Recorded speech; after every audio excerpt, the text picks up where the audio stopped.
देखो अभी हम टॉपिक पढ़ रहे हैं कंपनीज एक्ट 2013। इसमें सबसे पहला चैप्टर हम पढ़ रहे हैं बेसिक ऑफ कंपनीज, यानी कंपनी कैसे कैसे आई, क्या इसका बेसिक फीचर्स है। ठीक है, देखो सबसे पहले जो हमारी कंपनीज एक्ट है, अगर आपसे कोई पूछेगा तो आप क्या बोलोगे कि सर अभी जो कंपनीज एक्ट है वो कौन सी है? Companies act 2013। इतना तो सबको पता होगा कि अभी कौन सा लॉ चल रहा है, कंपनीज एक्ट 2013। लेकिन बेटा इस एक्ट का वजूद हमारा बहुत ही पुराना है, इस एक्ट का वजूद हमारा बहुत ही पुराना है। ये लॉ बहुत पहले से चला आ रहा है। इसका जो सबसे फर्स्ट लॉ इंडिया में आया था वो ब्रिटिश कंपनीज एक्ट 1844 को बेस रख के, ब्रिटिश कंपनीज एक्ट 1844 को बेस रख के हमने पहली बार इंडिया में जो कंपनी लॉ बनाया था उसका नाम था कंपनीज एक्ट 1950। क्या था बेटा? Companies act 1950। तो आपसे किसी ने पूछा जो सबसे फर्स्ट कंपनीज एक्ट है वो कौन सा है?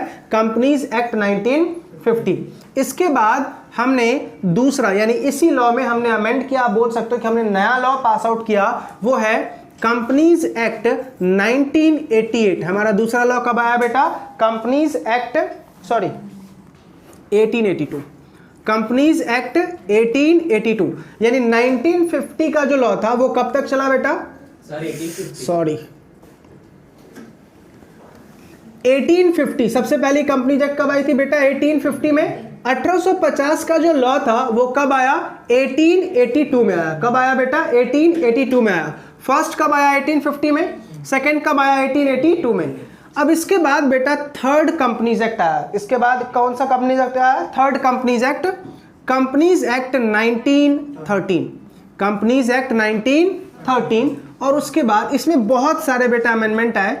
फाइनली कंपनीज एक्ट 1956 आया और उसके बाद कंपनीज एक्ट 2013 आया।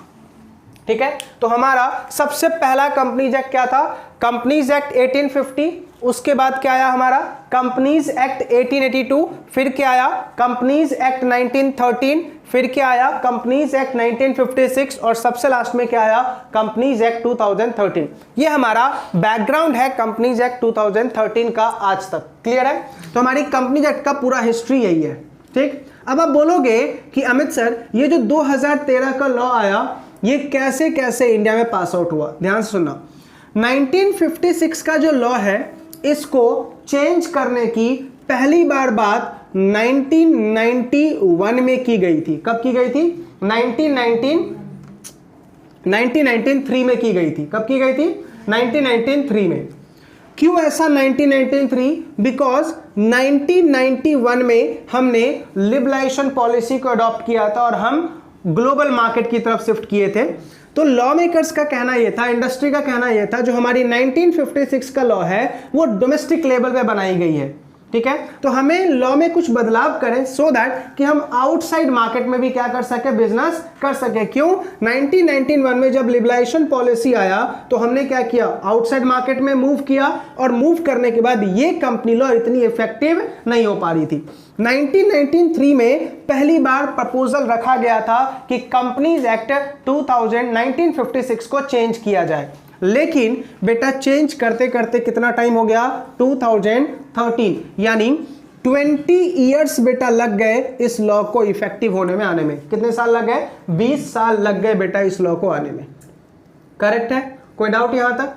तो चलिए अपन ने क्या सीखा? 1850 में सबसे पहले आया, फिर 1882, फिर 1913, फिर 1956 और फिर 2013। 2013 में सबसे पहली बार प्रपोजल कब रखी गई थी? 1993 में। और फिर वो आया कब? 2013 में। अब 2013 में कैसे कैसे ये बेटा पास आउट हुआ? आप सबको मैंने बहुत बार बता रखा है, जब भी कोई लॉ बनता है तो सबसे पहले उसकी क्या होती है बेटा? ड्राफ्टिंग। और फिर वो जाता है कहां पे? लोकसभा, फिर जाएगा राज्यसभा और फिर जाएगा प्रेसिडेंट ऑफ इंडिया के पास। उसके बाद ही कोई लॉ क्या आता है? इफेक्ट में आता है। 18 दिसंबर 2012 को लोकसभा ने यस बोल दिया था। 18 दिसंबर 2012 को किसने यस बोल दिया? लोकसभा ने। उसके बाद बेटा 8 अगस्त 2013 को राज्यसभा ने यस बोल दिया। 8 अगस्त 2013 को किसने यस बोल दिया?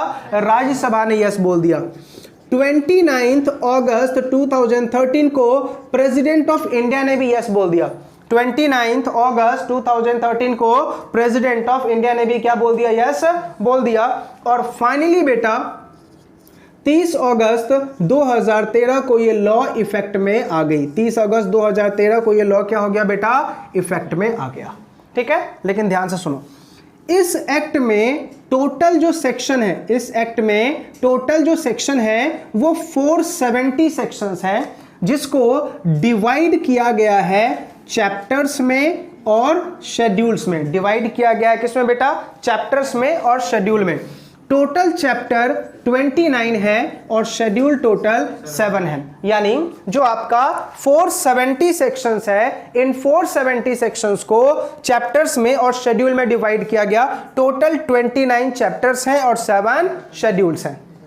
करेक्ट है? अब ध्यान से सुनना, लेकिन जब ये लॉ इफेक्ट में आया 30 तारीख को, उस दिन इंडिया में ओनली सेक्शन नंबर 1 आया था। कौन सा आया था? सेक्शन नंबर 1, जो डील करता था short, title, extent and commencement. किसी भी एक्ट का सेक्शन नंबर 1 किस चीज को डील करता है? Short, title, extent and commencement. तो कंपनीज एक्ट का भी सेक्शन नंबर 1 किसको डील करता है? Short, title, extent and commencement. इस सेक्शन में सिर्फ 3 बातें लिखी होती है। इस एक्ट का नाम क्या है, ये एक्ट कब से इफेक्ट में आएगा, और इस एक्ट की एप्लीकेबिलिटी कहां तक होगी। समझा? सेक्शन 1 हमेशा सिर्फ 3 बातें बताता है। इस एक्ट का नाम क्या है, ये एक्ट कहां तक अप्लाई होगा, और इस एक्ट का इफेक्ट कब से आएगा। ठीक है, तो जब सेक्शन नंबर 1 आया उसमें सिर्फ ये 3 लाइन लिखा हुआ था। पहला पॉइंट ये लिखा हुआ था, this act is called as companies act 2013। दूसरा पॉइंट ये लिखा हुआ था, this act applies to whole of India, पूरी इंडिया में लगेगा। इंडिया में JNK भी आ गया। और तीसरा पॉइंट ये लिखा हुआ था कि ये लॉ इंडिया में इफेक्टिव होगा 30 अगस्त 2013 से। 30 अगस्त 2013 से। तो 30 अगस्त 2013 को 30 अगस्त 2013 को ओनली सेक्शन नंबर 1 आया। क्या आया? ओनली सेक्शन नंबर 1 आया, उसके अलावा कोई सेक्शन बेटा नहीं आया था। ठीक है, बाकी के सेक्शन देखो कैसे कैसे इफेक्ट आए। तो पहला सेक्शन कब आया? 30 तारीख को। ठीक है, उसके बाद बेटा 12 सितंबर 2013 तक 98 सेक्शंस इफेक्ट में आ गए। कितने? 98 सेक्शंस कब तक इफेक्ट में आ गए? 12 सितंबर 2013 तक 98 सेक्शंस आ गए। फिर उसके बाद 1 अप्रैल 2014 तक 282 सेक्शंस इफेक्ट में आ गए। कितने? 282 सेक्शंस इफेक्ट में आ गए। और फाइनली अप्रॉक्सीमेट 2016 तक सारे के सारे 470 सेक्शंस बेटा इफेक्ट में आ गए। सबके सब 470 सेक्शंस इफेक्ट में आ गए। ठीक है, अब सीरीज दोबारा समझो। 30 तारीख को ओनली क्या आया? सेक्शन नंबर 1 आया। सेक्शन नंबर 1 में सिर्फ 3 बातें लिखी हुई थी। इस एक्ट का नाम क्या है? Companies act 2013। ये एक्ट अप्लाई कहां तक होगा? Whole of India. ये एक्ट कब इफेक्ट में आया? 30 अगस्त 2013 को इफेक्ट में आया। करेक्ट है। दूसरा 12 सितंबर 2013 तक 98 सेक्शंस इफेक्ट में आ गए और 1 अप्रैल 2014 तक 282 सेक्शंस इफेक्ट में आ गए। बाकी के रिमेनिंग सेक्शंस कब आ गए? 2016 तक सारे के सारे सेक्शंस आ गए। ठीक है, तो आज के दिन प्योरली क्या लग रहा है? Companies act 2013। आज के दिन पूरा क्या लग रहा है? Companies act 2013। लेकिन 2016 से पहले कुछ सेक्शंस हम 1956 के फॉलो करते थे, तो कुछ सेक्शंस हम 2013 के लॉ को फॉलो करते थे। बैकग्राउंड समझ में आया? सारे डेट्स याद रहेंगे। चलो एक बार यहां तक हम रिकैप कर लें। 1850 में सबसे पहली कंपनीज एक्ट थी, उसके बाद 1882, फिर 1913। इस बीच में बेटा बहुत सारे अमेंडमेंट हुए। फिर कंपनीज एक्ट 1956 और फाइनली 2013 के लॉ की प्रपोजल फर्स्ट टाइम कब रखी गई थी? 1993 में। क्यों रखी गई थी? 1991 में जब लिबरलाइजेशन पॉलिसी आया उसको इफेक्ट में देने के लिए 1993 में अपने प्रपोजल रखा। लेकिन कितना टाइम लग गया इसको आने में? 20 साल। 20 ईयर्स के बाद 2013 में ये इफेक्ट में आ गई। 2013 में इफेक्ट में कैसे कैसे आई? 18 दिसंबर 2012 को लोकसभा ने बिल पास कर दिया। 8 अगस्त 2013 को राज्यसभा ने हाँ बोल दिया। 29 अगस्त 2013 को प्रेसिडेंट ऑफ इंडिया ने हाँ बोल दिया और फाइनली 30 अगस्त 2013 को ये लॉ इफेक्ट में आ गई।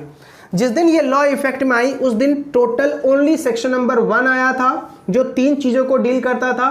इस एक्ट का नाम क्या है? Companies act 2013। कहां तक अप्लाई होगा? Whole of India. और ये कब से आया? 30 अगस्त को आया। 12 सितंबर 2013 तक 98 सेक्शंस आ गए। 1 अप्रैल 2014 तक 282 सेक्शंस आ गए और 2016 में फुल्ली 270 सेक्शंस इफेक्ट में आ गया। क्लियर? सॉरी 470 सेक्शंस इफेक्ट में आ गया।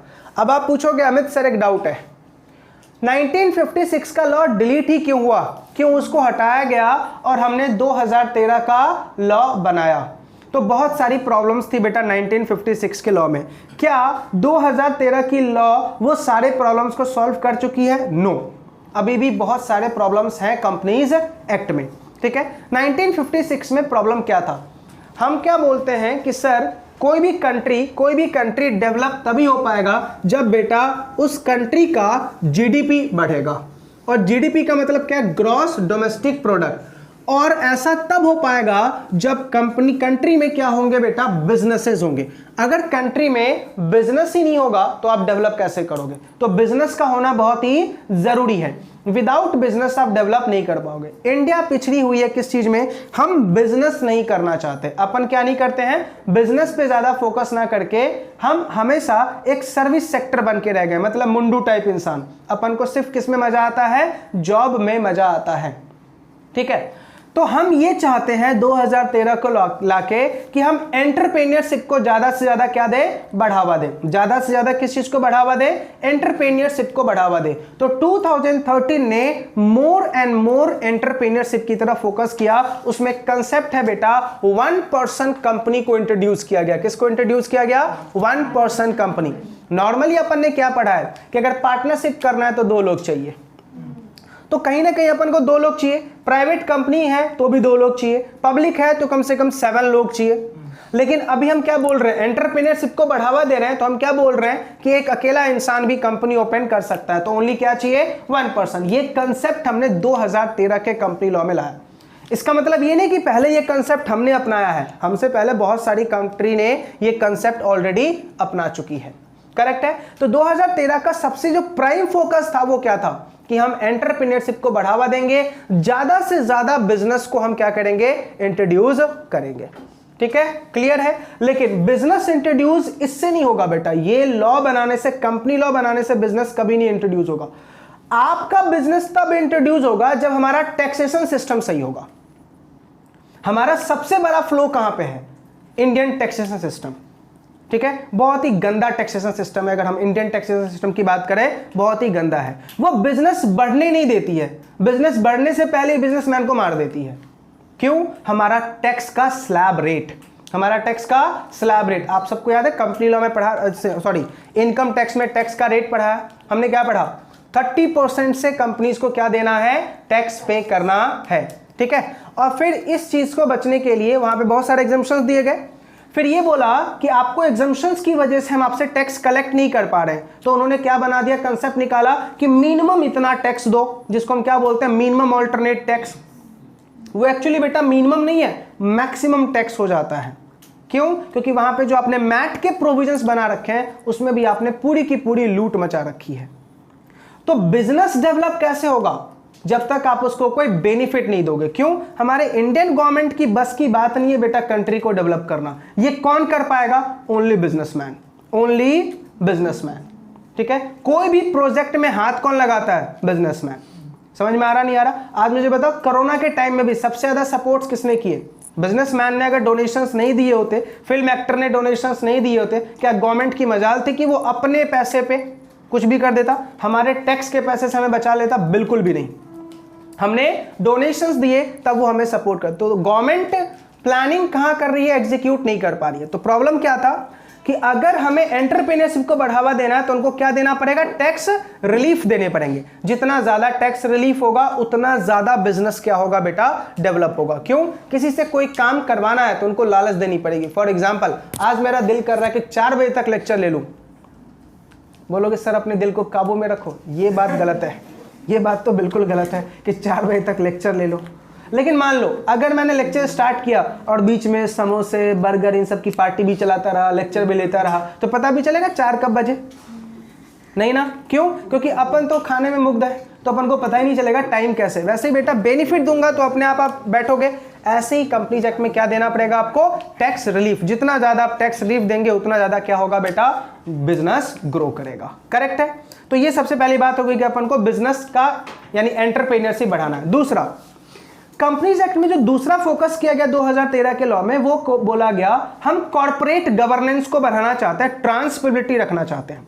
कॉर्पोरेट गवर्नेंस का मतलब क्या होता है? Compliance of the law in a true spirit. हम लॉ की कंप्लायंस अच्छे तरीके से करवाना चाहते हैं। ऐसा इंडिया में सबसे ज्यादा लॉ की कंप्लायंस कब होती है? जब उनको फाइन का डर रहता है। अगर फाइन ना हो तो पूरा लॉ हमारा ही है।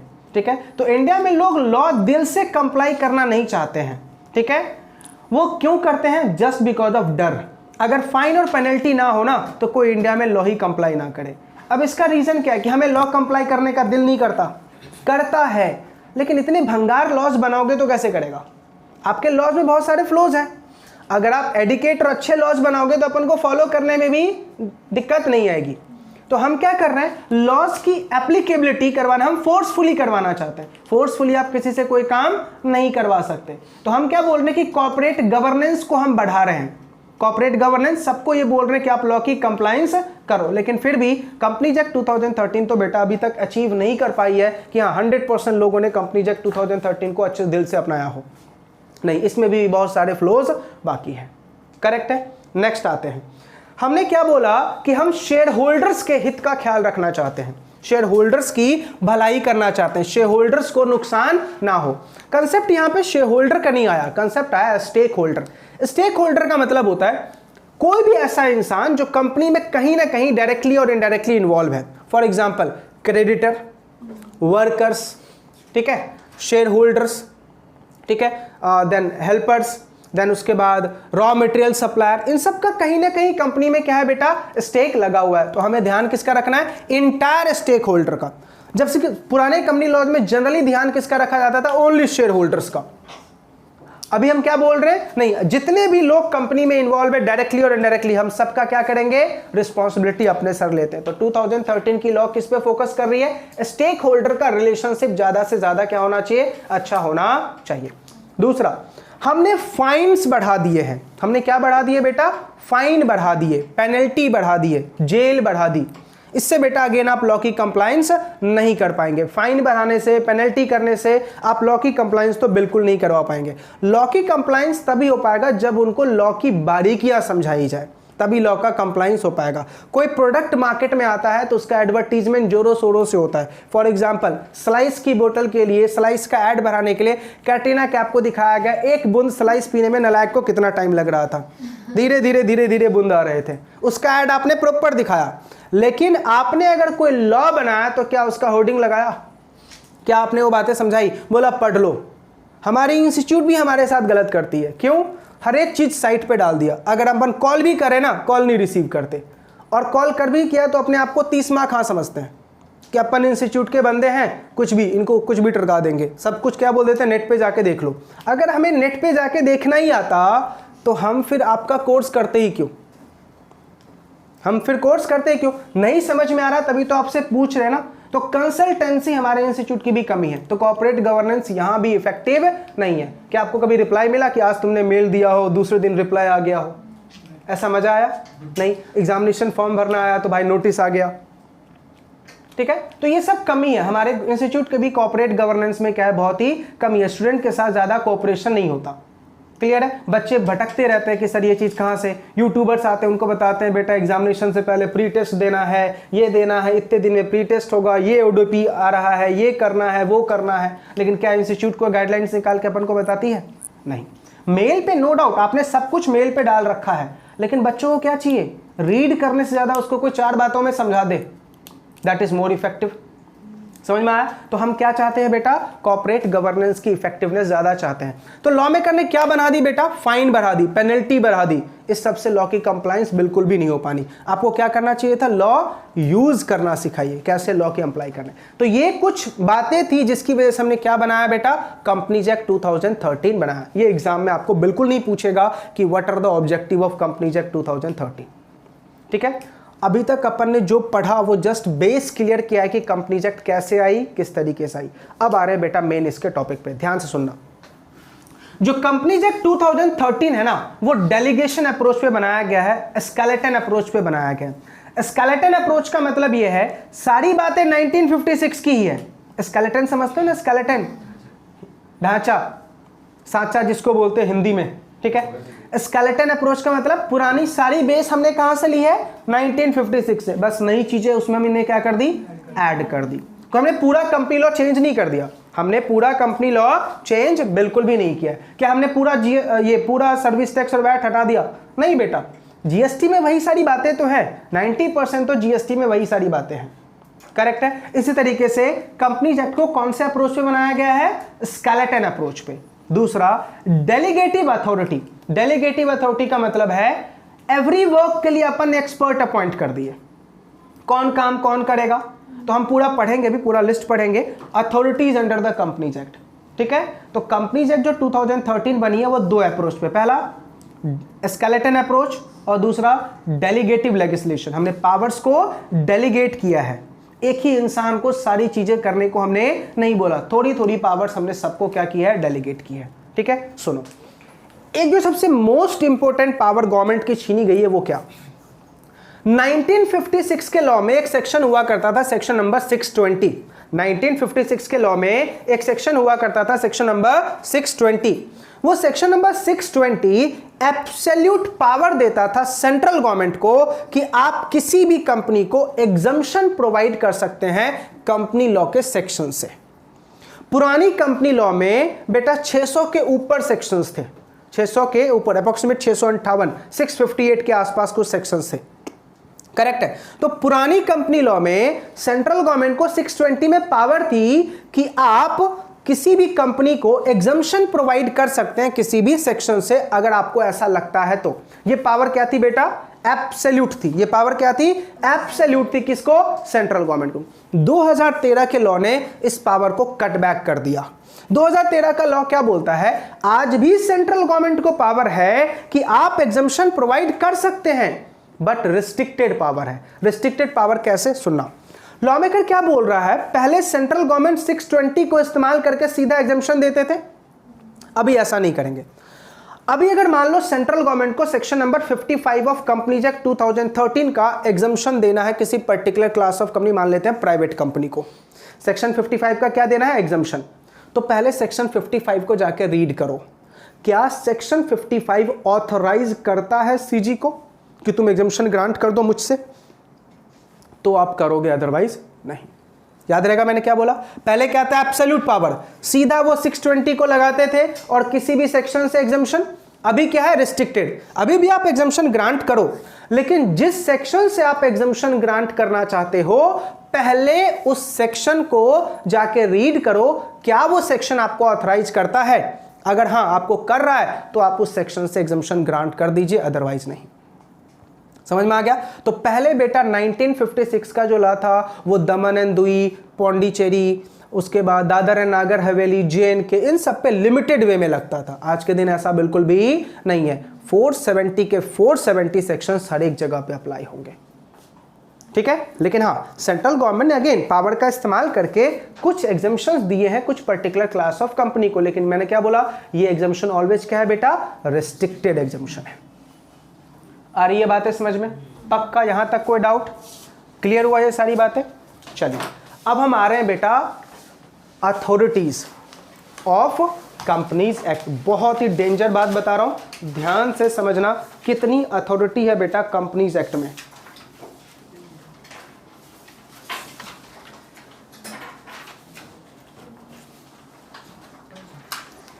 अगर मैं अथॉरिटीज की बात करूं,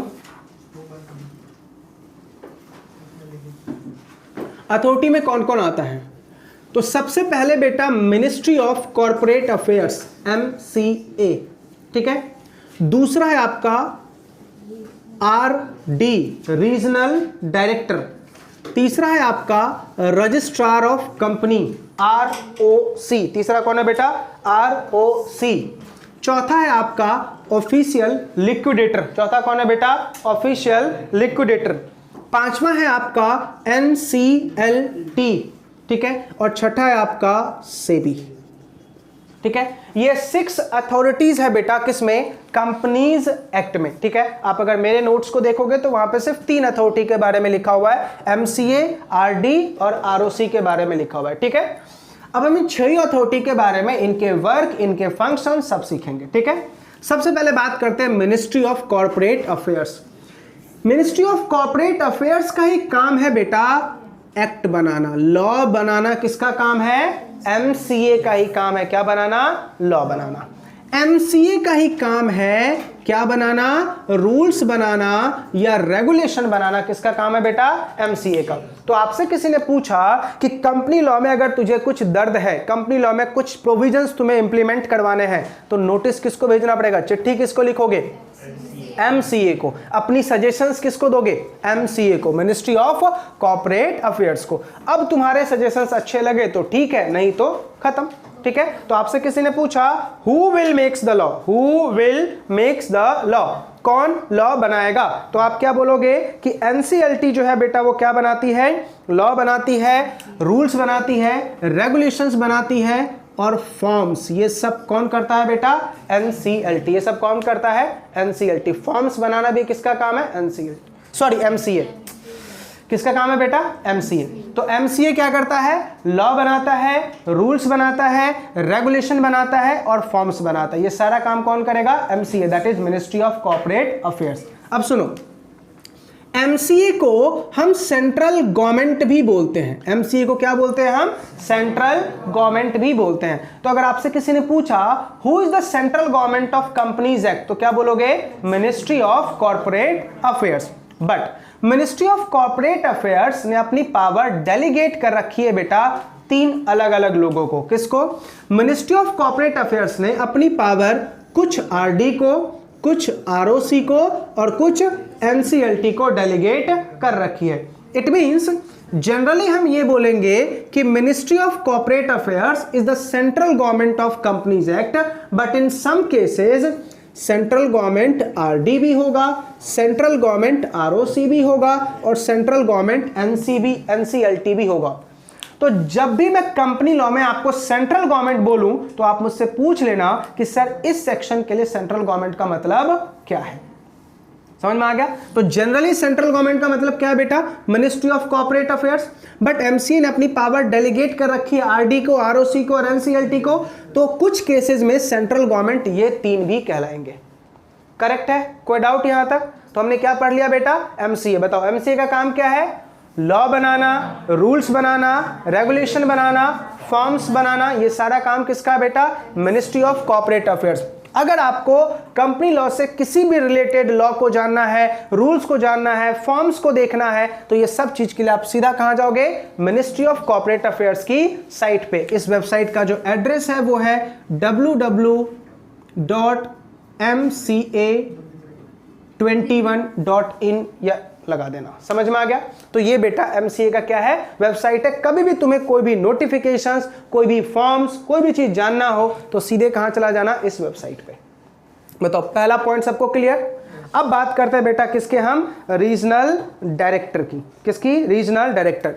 रीजनल डायरेक्टर का काम क्या है? जितनी भी कंपनीज इंडिया में रजिस्टर्ड है, जितनी भी कंपनीज इंडिया में रजिस्टर्ड है, उसके ऊपर सुपरविजन कौन कर रहा होता है?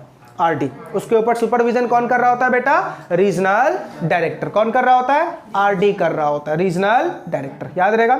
फुल फॉर्म और शॉर्ट फॉर्म दोनों याद रखना है। MCA का full form ministry of corporate affairs, RD का फुल फॉर्म रीजनल डायरेक्टर। तो रीजनल डायरेक्टर का मेन काम क्या है बेटा? जितनी भी कंपनी रजिस्टर्ड है उन सब के ऊपर सुपरविजन का काम कौन कर रहा होता है?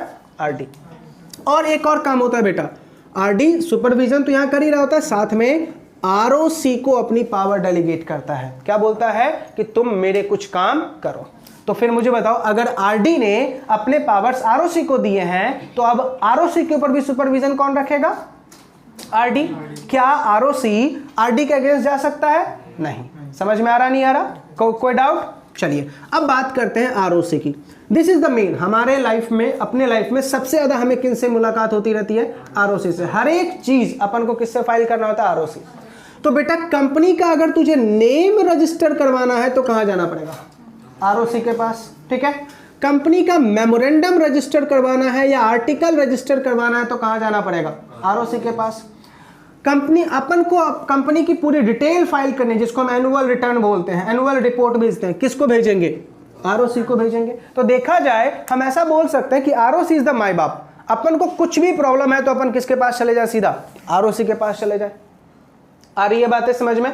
तो सारी, अब देखो एमसीए ने लॉ बना दिए, अब आरओसी क्या देख रहा होगा कि भाई तूने वो लॉ कंप्लाई कर रहा है कि नहीं कर रहा। एमसीए ने फॉर्म्स बना दिए, वो फॉर्म्स किसको भेजने? अपन को आरओसी को भेजने कि सर ये लो, ये हमारा नेम चेंज करने का फॉर्म है, ये हमारा एसआर फॉर्म है, वगैरह वगैरह। जितने भी फॉर्म्स होंगे वो सब कौन देख रहा होगा बेटा? आरओसी। आप मुझे बताओ, इन तीनों के वर्क एक दूसरे में सबऑर्डिनेट होगा? ये इसका काम देख रहा होगा और ये इसका देख रहा होगा, यानी तीनों एक दूसरे के क्या हो गए? सपोर्टिव हो गए। चलो इन दोनों की बात, इसकी बात हम बाद में करेंगे और इसकी बात हम बाद में करेंगे। अब बात करते हैं बेटा एनसीएलटी की। लॉ मेकर क्या बोल रहा है कि ये जो तीन अथॉरिटी है ये किसके रिगार्डिंग है? कंपनी एक्ट के रिगार्डिंग है। अब अगर मान लो कंपनी लॉ में कोई डिस्प्यूट हो गया, कंपनी लॉ में क्या हो गया? कोई डिस्प्यूट हो गया, ठीक है, या कोई प्रॉब्लम है, तो एनसीएलटी को हमने क्या बनाया है? Dispute redressal system. क्या बनाया है? Dispute redressal system. तो कंपनी लॉ से रिलेटेड जितने भी झगड़े होंगे वो आज के दिन कौन सॉल्व करेगा? एनसीएलटी। दूसरा, कंपनी का अगर मर्जर करना है या अमलगमेशन करना है तो वो भी कौन करेगा? एनसीएलटी। वो भी कौन करेगा बेटा? एनसीएलटी। और एनसीएलटी तो एक चीज के लिए पूरा पूरा मम्मी पापा बना हुआ है, वो है बेटा insolvency and bankruptcy code, IBC. IBC 2016 आपके सिलेबस में पढ़ाऊंगा। आईबीसी 2016 में एनसीएलटी इज द माय बाप। हर एक चीज तुझे किससे पूछनी है? एनसीएलटी से। समझ में आ रहा, नहीं आ रहा? कोई डाउट? पक्का याद रहेगा? तो देखो डिस्प्यूट रिड्रेसल सिस्टम का भी काम किसका है बेटा? एनसीएलटी का। दूसरा, मर्जर अमलगमेशन भी कौन करेगा आपका? एनसीएलटी करेगा। मर्जर अमलगमेशन भी कौन करेगा बेटा? एनसीएलटी करेगा। आईबीसी से रिलेटेड मैटर भी कौन देखेगा? एनसीएलटी ही देखेगा। समझ में आ गया? अब देखो, अगर एनसीएलटी कोई डिस्प्यूट रिजॉल्व कर रहा है और उन्होंने कोई जजमेंट दिया, वो तुम्हें अच्छा नहीं लगा, तो इसके रिगार्डिंग अपील कहां करोगे? तो एनसीएलटी के रिगार्डिंग अपील जाती है NCLAT, national company law appellate tribunal. और इसका फुल फॉर्म क्या है? National company law tribunal. NCLT का फुल फॉर्म क्या है? National company law tribunal. और एनसीएलएटी का फुल फॉर्म क्या है? National company law appellate tribunal. Correct है? अब अगर एनसीएलटी ने कुछ जजमेंट दिया, ये भी तुझे अच्छा नहीं लगा, तो कहां जा सकते हैं? सुप्रीम कोर्ट में हम इसका बेटा क्या कर सकते हैं? अपील कर सकते हैं। सुप्रीम कोर्ट में क्या कर सकते हैं? हम अपील कर सकते हैं। ठीक है, आप हाई कोर्ट भी जा सकते हैं, चलेगा। लेकिन देखा जाए तो एनसीएलटी को हाई कोर्ट की पावर दी गई है। ठीक है, तो हम हाई कोर्ट ना जाके जनरली कहां चले जाते हैं बेटा? सुप्रीम कोर्ट में। करेक्ट है? तो देखो सबसे पहले हमने क्या बोला? एमसीए, फिर आरडी, फिर आरओसी। अब आते हैं ओएल। ओएल का फुल फॉर्म है बेटा ऑफिशियल लिक्विडेटर। ये कंपनी को वाइंडिंग अप करवाने का बंदा होता है, जो कंपनी को वाइंडिंग अप करने में हेल्प करता है। ठीक है, एक होता है ऑफिशियल लिक्विडेटर जो गवर्नमेंट नोटिफाइड पर्सन होता है। फिर है दूसरा आपका सेबी। सेबी ओनली तब आएगा जब लिस्टेड कंपनी होगा। अनलिस्टेड कंपनी के ऊपर सेबी के लॉज अप्लाई नहीं होते। तो सेबी को आप कंपनी लॉ में अथॉरिटी तब मानोगे जब आपकी कंपनी कौन सी है? लिस्टेड है। अनलिस्टेड कंपनी में सेबी के प्रोविजंस अप्लाई नहीं होते, सिर्फ किसके में अप्लाई होते हैं बेटा? लिस्टेड कंपनी में अप्लाई होता है। ठीक है, चलो रिपीट करते हैं। अथॉरिटीज हम पढ़ रहे हैं। सबसे टॉप पे अथॉरिटी कौन है? Ministry of corporate affairs. उसके नीचे रीजनल डायरेक्टर, उसके नीचे रजिस्ट्रार ऑफ कंपनी। फिर तीन अथॉरिटी अलग से, ऑफिशियल लिक्विडेटर जो कंपनी को वाइंडिंग अप में हेल्प करता है, एनसीएलटी जो डिस्प्यूट रिड्रेसल सिस्टम का काम करता है, और फिर हमारा SEBI only in case of listed company. Unlisted company में सेबी नहीं होगा। यहां तक कोई डाउट? अब समझना।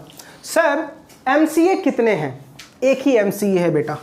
MCA कितना है? ओनली 1 है। Ministry of corporate affairs only कितना है बेटा? 1 है। ध्यान से देखना, NCLT के बेटा अभी तक 11 बेंचेस बने हुए हैं, 11 बेंचेस हैं, यानी 11 ऑफिसेज उनके हो चुके हैं। मिनिस्ट्री ऑफ कॉर्पोरेट अफेयर्स तो पूरा बेटा सेंट्रल के लिए एक ही है, लेकिन हमारे पास रीजनल डायरेक्टर बेटा 7 है। कितने हैं? 7 है। 7 रीजनल डायरेक्टर्स हैं। अब ये रीजनल डायरेक्टर्स के ऑफिसेज कहाँ कहाँ पे हैं, सारा मैंने लिख रखा है नोट्स पे, सुनने पे ध्यान देना। रीजनल डायरेक्टर के ऑफिसेज आपको कहाँ कहाँ पे दिखेंगे। हमने जो रीजनल डायरेक्टर के ऑफिस बना रखे हैं वो कैसे बना रखे हैं? North side, east, west, south, north east, north west, south east. Correct है। नॉर्थ का जो ऑफिस है बेटा वो नोएडा में है, ईस्ट का जो ऑफिस है वो कलकत्ता में है, वेस्ट का जो ऑफिस है वो मुंबई में है, साउथ का जो ऑफिस है वो चेन्नई में है। पहले यहां तक याद करो, नॉर्थ का, साउथ का चेन्नई, ईस्ट का, वेस्ट का मुंबई। किसी बच्चे को ऐसे गाना याद करने का हैबिट है कि हम सीरीज में ही पढ़ेंगे? ऐसी हैबिट छोड़ दे रहा, ठीक है। अभी जैसे पूछा ना, नॉर्थ का नोएडा, साउथ का कलकत्ता, समझ में आ रहा नहीं आ रहा? तो बेटा ये जो लाइन वाइज पढ़ते हो ना ये छोड़ देना। चलो दोबारा रिपीट करो, नॉर्थ का नोएडा, ईस्ट का, वेस्ट का, साउथ का, अच्छा वेस्ट का, ईस्ट का, नॉर्थ का और साउथ का। यहां तक याद हो गया? इसमें कोई डाउट? पक्का। चलिए अब हम बात करते हैं बेटा नॉर्थ ईस्ट और नॉर्थ वेस्ट की। नॉर्थ ईस्ट का बेटा शिलोंग, नॉर्थ ईस्ट का शिलोंग, नॉर्थ वेस्ट का अहमदाबाद और साउथ ईस्ट का हैदराबाद, साउथ ईस्ट का हैदराबाद। याद रहेगा? चलिए दोबारा रिपीट करते हैं। नॉर्थ का बोलो नोएडा, ईस्ट का, वेस्ट का, साउथ का, north east, north west, south east. याद हो गया? पक्का। अब सुनना, आरओसी की ऑफिसेज अभी तक एट प्रेजेंट बेटा 20 आरओसी की ऑफिसेज है। कितने हैं? 20 आरओसी के ऑफिसेज हैं, यानी हर एक स्टेट में एक ना एक आरओसी है, हर एक स्टेट में एक ना एक आरओसी आपको है। बट एक स्टेट बेटा, 2 स्टेट इंडिया में ऐसे हैं जहां पे एक ही स्टेट में 2-2 आरओसी है। एक स्टेट है आपका महाराष्ट्र, महाराष्ट्र में एक आरओसी है मुंबई में और एक आरओसी है पुणे में। और दूसरा स्टेट है बेटा आपका तमिलनाडु। दूसरा स्टेट कहाँ है आपका? तमिलनाडु। एक है चेन्नई और दूसरा है कोयम्बटूर। ये आपको याद रखना है। आपको एग्जाम में एक क्वेश्चन पूछेगा कि बेटा ऐसे कौन से 2 स्टेट है जहां पे एक ही स्टेट में 2-2 आरओसी है, तो क्या बोलोगे? महाराष्ट्र एंड तमिलनाडु। महाराष्ट्र में मुंबई एंड पुणे, तमिलनाडु में चेन्नई एंड कोयम्बटूर। याद रहेगा? पक्का। बाकी जितने भी स्टेट्स हैं उसमें हर एक स्टेट में एक एक आरओसी है। बाकी कुछ स्टेट ऐसे भी है जहां पे आरओसी नहीं है। लास्ट टाइम सबसे टॉप पे, फिर उसके नीचे, फिर उसके नीचे और फिर डिस्प्यूट वाली body NCLT, appellate body NCLAT और सेकंड अपील सुप्रीम कोर्ट। ठीक है। लिक्विडेशन के लिए body official liquidator, listed company के लिए सेबी। कितने आरडी हैं इंडिया में? 7। नॉर्थ का, साउथ का, ईस्ट का, वेस्ट का, north east, north west, south east, Hyderabad. Correct है। कौन से ऐसे 2 स्टेट है जहां पे 2 आरओसी हैं? महाराष्ट्र, तमिलनाडु। महाराष्ट्र में और तमिलनाडु में चेन्नई एंड कोयम्बटूर। करेक्ट है। अथॉरिटी सबको समझ में आ गया? पक्का। चलिए, तो ये हमने बेटा अथॉरिटीज पढ़ लिया। क्या हमने अभी तक कंपनी का डेफिनेशन पढ़ा? क्या हमने कंपनी को जाना? नहीं ना। अब हमने लॉ मेकर से एक सवाल पूछा, what is the meaning of company, क्योंकि हम एक्ट कौन सा पढ़ रहे हैं? कंपनी। तो ध्यान से सुनना, हर एक एक्ट का सेक्शन नंबर 2 जो है, हर एक एक्ट का सेक्शन नंबर 2 हमेशा किसको बताता है बेटा? Definition of company. हर एक एक्ट का सेक्शन नंबर 2 जो है वो ऑलवेज किसी न किसी एक्ट का डेफिनेशन की बात करता है। ठीक है। इनकम टैक्स के जो भी डेफिनेशंस तुम्हें देखने कहां जाने पड़ेंगे? इनकम टैक्स के सेक्शन 2 में। ऐसे ही बेटा कंपनी एक्ट के अंदर में जितने भी इंपॉर्टेंट वर्ड्स हैं उन सब का डेफिनेशन आपको कहां मिलेगा? कंपनी एक्ट के सेक्शन नंबर 2 में। तो सेक्शन नंबर 2 क्लॉज 20 में इन्होंने कंपनी को डिफाइन किया। सेक्शन नंबर 2 क्लॉज 20 में कंपनी को डिफाइन किया। ठीक है, हमारी लॉ मेकर का डेफिनेशन लिखने का तरीका देखो, इतना लाजवाब लिखते हैं ना जो किसी को समझ में ही नहीं आता, इतना बेस्ट लिखने का तरीका इनका। हम इनसे पूछ रहे हैं कंपनी, इसमें क्या लिखा बेटा, डेफिनेशन ऑफ कंपनी। हमने पूछा लॉ मेकर से, एमसीए से पूछ रहे सर बता दो what is the meaning of company. देखो नालायक ने बताया क्या, company means a company. Very good, company means a company. क्या बोल रहे हैं, company means a company.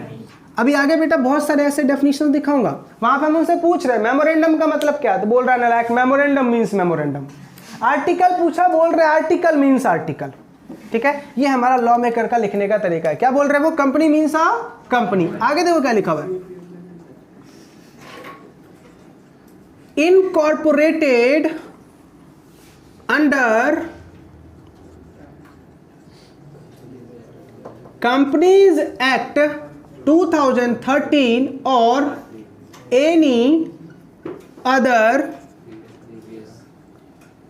Previous law. ठीक है, ईमानदारी से बताओ किसको समझा।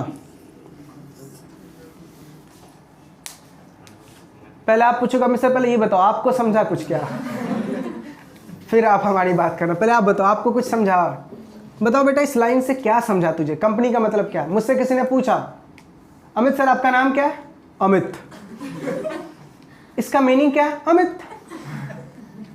अगर मैं बोलूं एप्पल मीन्स क्या, बोल रहे हो एप्पल, कुछ तो बता बेटा। ये नहीं समझाना, चलिए बेटा अब हम अपना वाला इंटरप्रिटेशन निकालेंगे। Now what is the meaning of company, और ये कंपनी वर्ड आया कहां से, क्यों आया, समझना। ये जो बेटा कंपनी वर्ड है ये दो लैटिन वर्ड से आया है, एक है आपका कॉम और एक है आपका पेनिस। कॉम और पेनिस। कॉम का मतलब क्या है, विथ एंड टुगेदर, और पेनिस का मतलब क्या है, ब्रेड और मील। कॉम का मतलब क्या है बेटा, विथ एंड टुगेदर, और पेनिस का मतलब क्या है, ब्रेड और मील। अब बोलोगे अमित सर लॉजिक बिल्कुल नहीं समझ में आ रहा, क्या है ये, कॉम का मतलब विथ एंड टुगेदर, पेनिस का मतलब ब्रेड एंड मिल्क, क्या बोलना क्या चाहती है डिपार्टमेंट, क्या बताना चाहती है। कंपनी वर्ड जो है बेटा दो लैटिन वर्ड से आए हैं, लैटिन वर्ड का ये इन्होंने इंग्लिश बताया। कॉम का लैटिन वर्ड क्या है, विथ एंड टुगेदर, और पेनिस का मतलब क्या है, ब्रेड और मिल। अब समझो, हमारे ये फिलॉसफी हमने पुराने जमाने से लाए बेटा। पुराने टाइम में अपन का बिजनेस कैसे होता था, ट्रेडिंग करते थे हम, एक कंट्री से, एक स्टेट से दूसरे स्टेट जाके, कैसे करते थे, मोस्टली कैमल्स के थ्रू या हॉर्सेस के थ्रू, और हम ये ग्रुप में जाते थे। ठीक है, तो जनरली जब हम ग्रुप में ट्रेडिंग करते थे तो ये क्या है, विथ एंड टुगेदर मतलब एक साथ, एंड ब्रेड एंड मील, एक साथ खाना भी खाते थे। वन डे डिसाइडेड क्यों ना मैं एक ऐसा प्लेटफॉर्म तैयार करें जहां पे एक साथ क्या कर सके, हम बिजनेस भी कर सके, बहुत सारे लोग मिलकर एक साथ क्या कर सके, बिजनेस। तो उन्होंने वर्ड क्या इजाद किया बेटा, कंपनी। ये वर्ड आप अपने लाइफ में भी इस्तेमाल करते हो। कंपनी का मतलब ही क्या होता है, साथ देना। फॉर एग्जाम्पल अनिकेत जा रहा था मूवी देखने के लिए, मैंने देख लिया, मैंने पूछा भाई किधर जा रहा है, बोलता है सर मूवी देखने। मैंने बोला मैं भी खाली बैठा हूँ, वेला हूँ, चल कंपनी देता हूँ। कंपनी का मतलब क्या होता है, साथ देना। ठीक है, तो company is nothing, it just association of person. क्या है बेटा ये, याद कीजिए अपन ने जब इनकम टैक्स पढ़ा था तो इनकम टैक्स में ये वर्ड आया था एओपी करके, एसोसिएशन ऑफ पर्सन। क्या बताया था, इनकम टैक्स में टोटल 7 लोग हैं जिनको टैक्स पे करना पड़ता है। जल्दी से बता दे बेटा वो 7 लोगों का नाम क्या था, इंडिविजुअल, पार्टनरशिप, फर्म, फर्म बोल रहा होता है एलएलपी भी आएगा, HUF, फिर AOP, BOI, local authority, artificial judicial person और बॉडी कॉर्पोरेट। यही 7 लोग अपन ने पढ़े थे, एक और छूट गया ना कुछ, हो गया ना 7 लोग पढ़े थे। अब मैंने आपको क्या बताया था, AOP का मतलब क्या बताया था कि जब, हाँ फुल फॉर्म नालायक पता है, AOP का मतलब पूछ रहा हूँ, नालायक बोल रहे हैं, association of person, full form पता है। मैं बोल रहा हूँ AOP का मतलब क्या समझाया था, हमने क्या बोला था कि सर जब कोई भी 2-3 मिलके एक साथ गेट टुगेदर करते हैं तो उसको हम क्या बोलते हैं? AOP, association of person. और जहां पे ओनली गैदरिंग ऑफ इंडिविजुअल्स होता है तो उसको हम क्या बोलते हैं? Body of individuals. ठीक है, तो अब देखो कंपनी में क्या होगा? बहुत सारे लोग होंगे, कोई भी हो सकता है, पार्टनरशिप फर्म हो सकता है, कोई भी हो सकता है। 2-3 पार्टनरशिप फर्म मिलकर बिजनेस करना शुरू कर दिया, ठीक है, तो इसको हम क्या बोलेंगे? It's a association of person. लेकिन एसोसिएशन ऑफ पर्सन कैसा वाला? कंपनी वाला। अब इसमें 2 बातें हैं बेटा। एसोसिएशन ऑफ पर्सन 2 टाइप का होता है। कब वो कंपनी कहलाएगा, कब नहीं कहलाएगा, ये समझना। एसोसिएशन ऑफ पर्सन कितने टाइप का होता है? 2 टाइप का। एक होता है इनकॉर्पोरेटेड और एक होता है अनइनकॉर्पोरेटेड। इनकॉर्पोरेटेड और अनइनकॉर्पोरेटेड। इनकॉर्पोरेटेड का मतलब है एक ऐसा एसोसिएशन ऑफ पर्सन जो अपने नाम से काम कर रहा है। इनकॉर्पोरेटेड का मतलब क्या है? एक ऐसा एसोसिएशन ऑफ पर्सन जो अपने नाम से काम कर रहा है। और अनइनकॉर्पोरेटेड का जो अपने नाम से काम नहीं कर रहा। फॉर एग्जाम्पल, इसको एक मूवी के एग्जाम्पल से भी समझाऊंगा। एक मूवी आई थी OMG करके, ओ माई गॉड, आई थी ना, उस मूवी के एग्जाम्पल से भी समझाऊंगा। पहले हम बेसिक मीनिंग समझते हैं। अनइनकॉर्पोरेटेड क्या बोला मैंने? अपने नाम से काम वो नहीं कर रहा। Example, partnership firm. Partnership firm का अपना कोई वजूद नहीं होता, वो किसके वजूद पे टिका होता है? पार्टनर्स के वजूद पे। वो किसके वजूद पे टिका होता है बेटा? पार्टनर्स। जैसे हम लोग अभी क्या है? अनइनकॉर्पोरेटेड। कोई वजूद है क्या? वेले इंसान है। कोई पहचानता है क्या अपन को? दोस्त को छोड़ के। वो भी दोस्त तब पहचानते हैं जिस दिन बर्गर खाना हो, पिज्जा खाना हो, उसी दिन सौरभ याद आएगा। सौरभ भाई भी अपना कोई। समझ में आ रहा नहीं आ रहा? अदरवाइज याद आएगा क्या? बिल्कुल भी याद नहीं आने। लेकिन मुझे बताओ, आपकी पहचान कब बनेगी? बताओ। बड़े आदमी, पैसा होगा तब। जब आपके डैड को आपके नाम से बुलाना शुरू किया जाएगा तो आपकी पहचान है। अभी तक तुम किसके नाम पे टिके हुए हो? पापा के नाम पे। लेकिन जब तुम कुछ हासिल कर लोगे तो, आज मुझे बताओ, सचिन के डैड कैसे? वैसे तो है नहीं, है नहीं, है ना? पक्का ना? हाँ, ऐसा नहीं कि मैं कुछ बोल दूँ उल्टा सीधा। सचिन के डैड अगर मान लो अभी एग्जिस्ट में होते और वो अगर अभी चलते तो अभी उनको सबको क्या बोलते? देखो वो सचिन के डैड जा रहे हैं। आ रही है बातें समझ में? तो लॉ मेकर ने क्या बोला? अनइनकॉर्पोरेटेड का मतलब क्या? जो अपने नाम पे बिल्कुल काम नहीं कर रहा। किसके नाम पे काम कर रहा है? दूसरों के नाम पे टिका है। फॉर एग्जाम्पल, ध्यान से सुनना, अपन लोगों ने एक पार्टनरशिप फर्म खोली, ठीक है। हमारी पार्टनरशिप फर्म को लोन मान रहे हैं मिस्टर सी दे रहा है। मुझे बताओ, मिस्टर सी ने लोन किसको दिया है? हमारी पार्टनरशिप फर्म को या हमें? हमें, क्योंकि पार्टनरशिप फर्म का तो नाम ही नहीं है। कल के दिन अगर पैसा डूबा तो वो अपन से मांगेगा सीधा, तभी तो लिखा हुआ है पार्टनरशिप फर्म में पार्टनर्स की लायबिलिटी अनलिमिटेड। गला दबा के तेरा पैसा लूंगा वापस, क्यों? क्योंकि दिया भी मैं नहीं था। तो अनइनकॉर्पोरेटेड समझ में आ गया? मतलब जिसका अपना कोई नाम नहीं है। इनकॉर्पोरेटेड जो अपने नाम से काम करता है। अब ये इनकॉर्पोरेटेड बेटा फर्दर 2 टाइप का होता है। इनकॉर्पोरेटेड फर्दर 2 टाइप का होता है। एक होता है इनकॉर्पोरेटेड अंडर कंपनीज एक्ट और एक होता है स्पेशल एक्ट ऑफ पार्लियामेंट। एक क्या होता है बेटा? Special act of parliament. एक होता है इनकॉर्पोरेटेड अंडर कंपनीज एक्ट और एक होता है स्पेशल एक्ट ऑफ पार्लियामेंट। अब मैंने क्या बोला? इनकॉर्पोरेटेड का अपना वजूद होता है, ठीक है।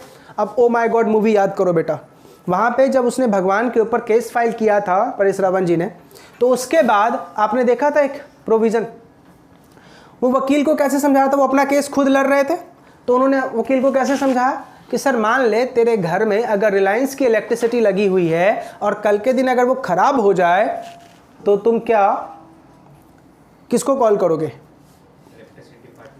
मुकेश अंबानी को कॉल करोगे या किसको कॉल करोगे? इलेक्ट्रिसिटी कंपनी को। किसको कॉल करोगे? मुकेश अंबानी को। आ जाओ भाई मुकेश भाई, खराब हो गया।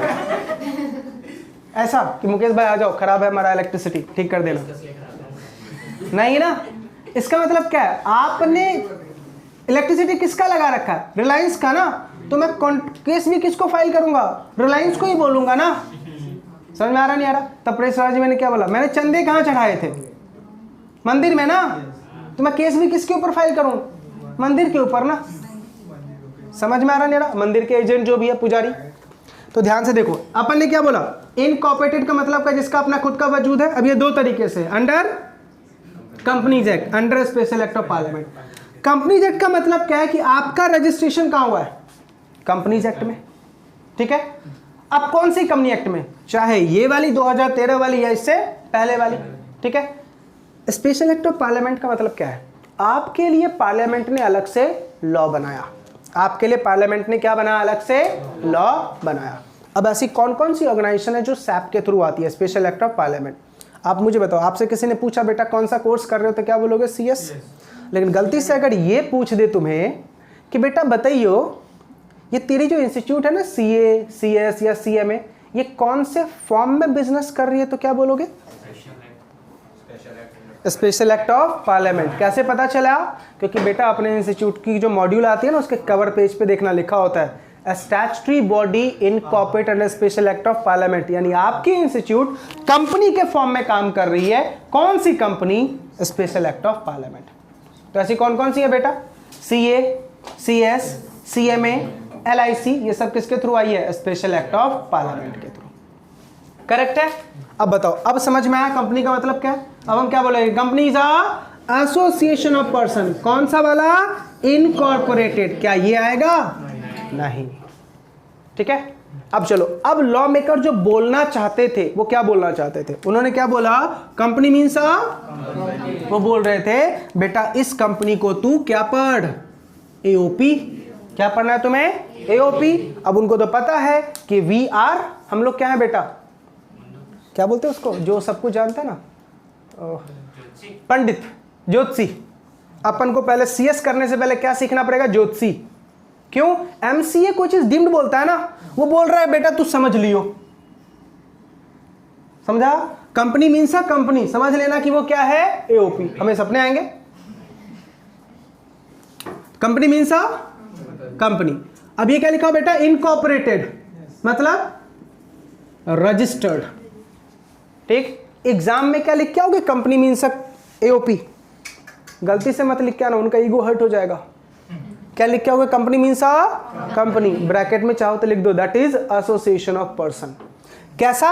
इनकॉर्पोरेटेड। कहां incorporated? Under companies act 2013। Imagine कर बेटा, अगर यहां पे फुल स्टॉप लगा होता, ये वाली बातें नहीं लिखी होती, तो इसका इंप्लीकेशन क्या होता?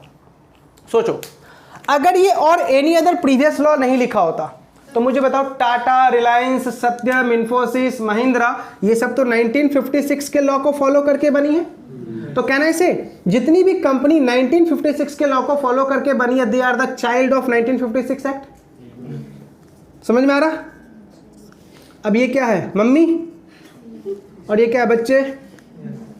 मम्मी तो गई, मर गई ना भाई, क्योंकि 1956 का लॉ गया, बच्चे क्या हो गया? अनाथ, बेघर हो जाते। इन अनाथों को गोद किसने ले लिया? 2013 के लॉ ने। तो बेटा ये जो लाइन लिखा हुआ है ना, और एनी अदर प्रीवियस लॉ, ये एडॉप्शन का लाइन है। कौन से वाला एडॉप्शन का? 1956 के कंपनीज एक्ट को हमने क्या किया है बेटा? एडॉप्ट किया है, जो भी कंपनी उस टाइम बनी हुई थी। अब बताओ, कंपनी का मीनिंग क्रिस्टल क्लियर हो गया? पक्का? अब बताओ क्या बोलेंगे? Company means company incorporated under companies act 2013 और एनी अदर प्रीवियस लॉ। ये तो हो गया लॉ मेकर की लैंग्वेज, ठीक है। अब अपन की लैंग्वेज में company means association of person which type of? Incorporated either under companies act और under special act of parliament. क्या इसके बारे में कुछ जिक्र करेंगे अपन? नहीं। अनइनकॉर्पोरेटेड की तो हम बिल्कुल ही बात नहीं करेंगे। समझ में आ गया कंपनी का मतलब? पक्का क्लियर हो गया बेटा कंपनी? चलो, अब हमने कंपनी का मीनिंग तो समझ लिया, डेफिनेशन भी समझ लिया। अब आते हैं बेटा क्या इसके फीचर्स के ऊपर। किसके ऊपर आते हैं? फीचर्स, कि कंपनी का फीचर्स बेटा कैसा है। ठीक है, एक एक फीचर्स बेटा याद करना है। सबसे पहला फीचर है सेपरेट लीगल एंटिटी का। किसका है बेटा? Separate legal entity.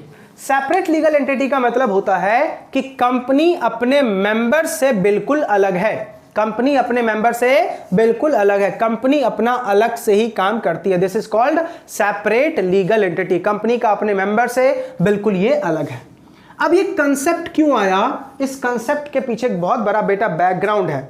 ठीक है, वो बैकग्राउंड है। एक केस आपने शायद अपने एसपी वगैरह में पढ़ा होगा, सलमन वर्सेस सलमन, पढ़ा था? Salomon versus Salomon limited. अब ये केस क्या है बेटा, ध्यान से सुनना।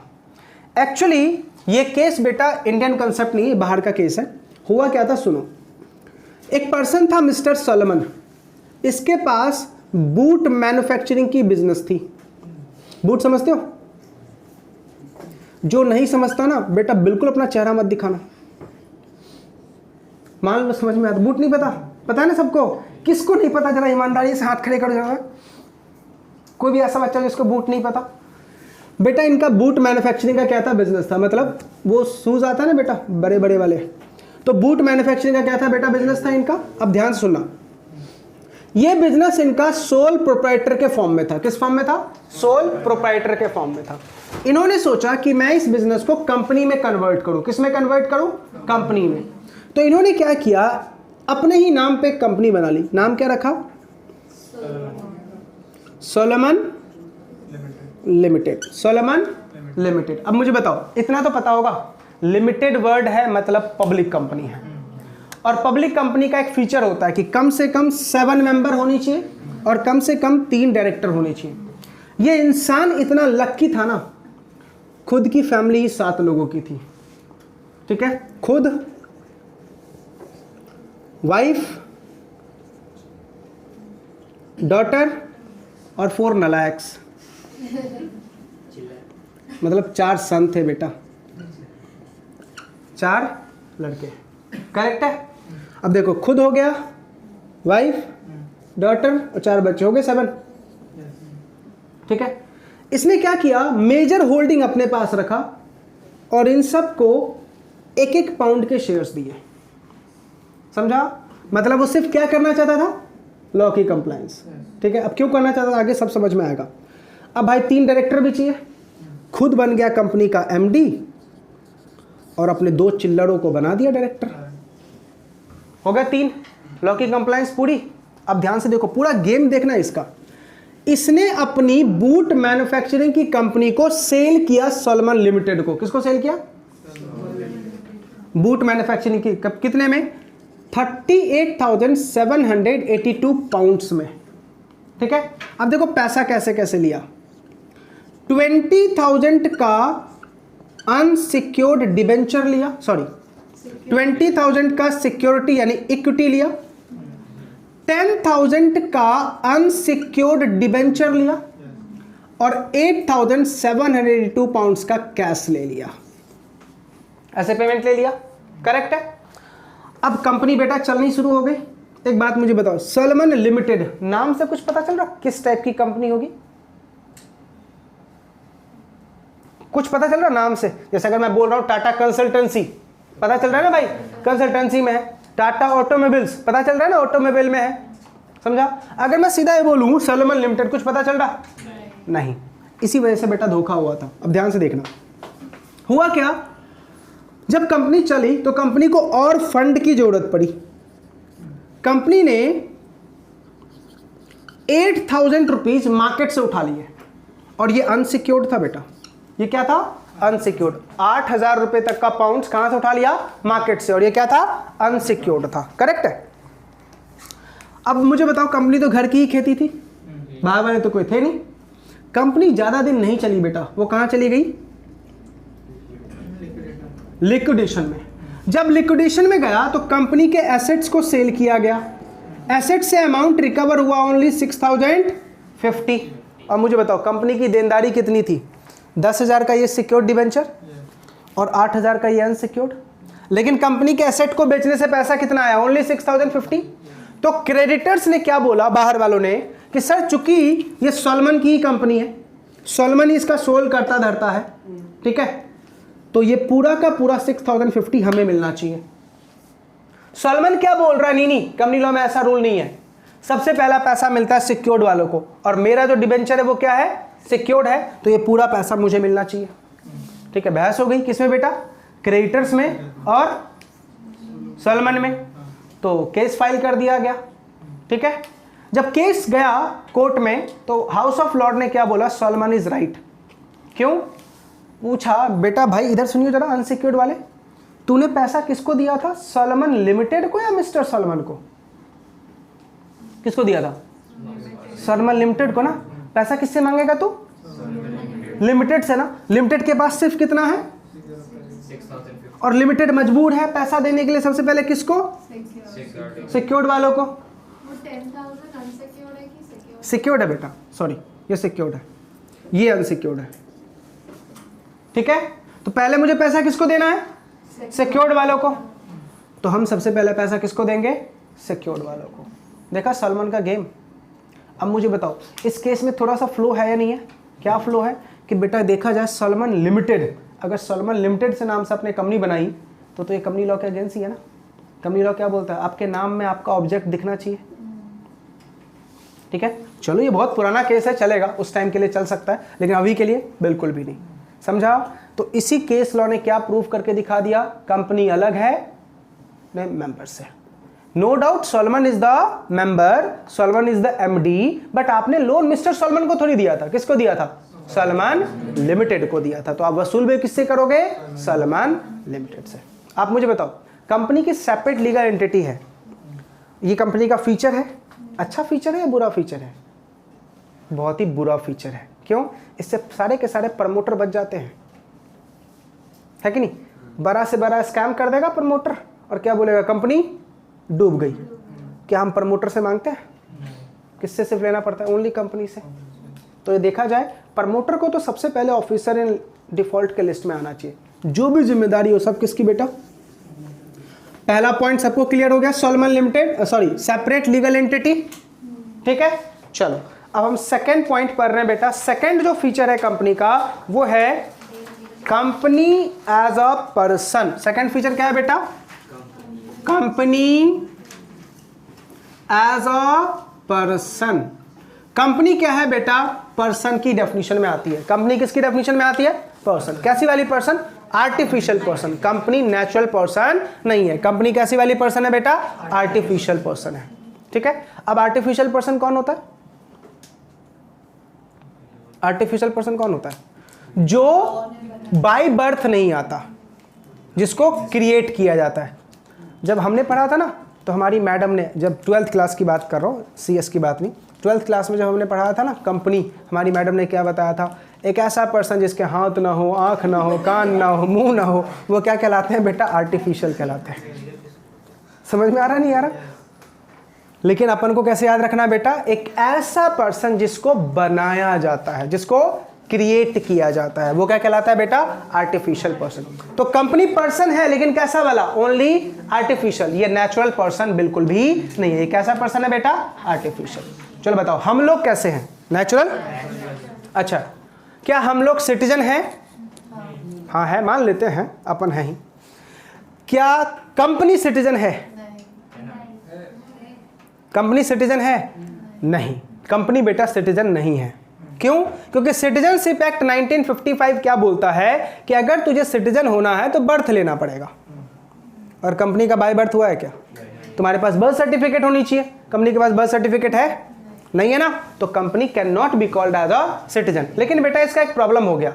Article 19 of the constitution of India ये ओनली सिटीजन को मिलती है। किसको मिलती है बेटा? आर्टिकल 19 किसको मिलता है? ओनली सिटीजन को मिलता है। If you are a citizen then you can take the benefit of article 19। ठीक है, ओनली आर्टिकल 19 की बात कर रहा हूं बेटा। आर्टिकल 19 सिर्फ किसको मिलता है? सिटीजन्स को। ठीक है, अब सुनने पे ध्यान देना।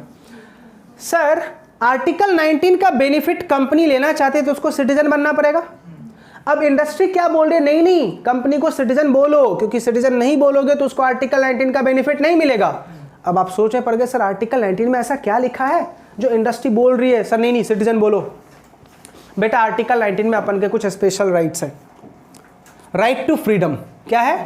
Right to freedom. ठीक है, पहला right, right to freedom of trade. ठीक है, ये राइट है आर्टिकल 19 का। Right to freedom of speech and expression, हम कुछ भी बोल सकते हैं, कुछ भी एक्सप्रेस कर सकते हैं। अब पंडित क्या बोल रहा है? सर बोल सकते हैं ना, पक्का गाली बोलूं? नहीं बेटा, ये नहीं, लिमिटेड स्पीच। समझ में आ रहा नहीं आ रहा? तो लॉ मेकर ने क्या बोला, आर्टिकल 19 में फ्रीडम ऑफ स्पीच है लेकिन लिमिटेड, उसके ऊपर कुछ रिस्ट्रिक्शन भी है।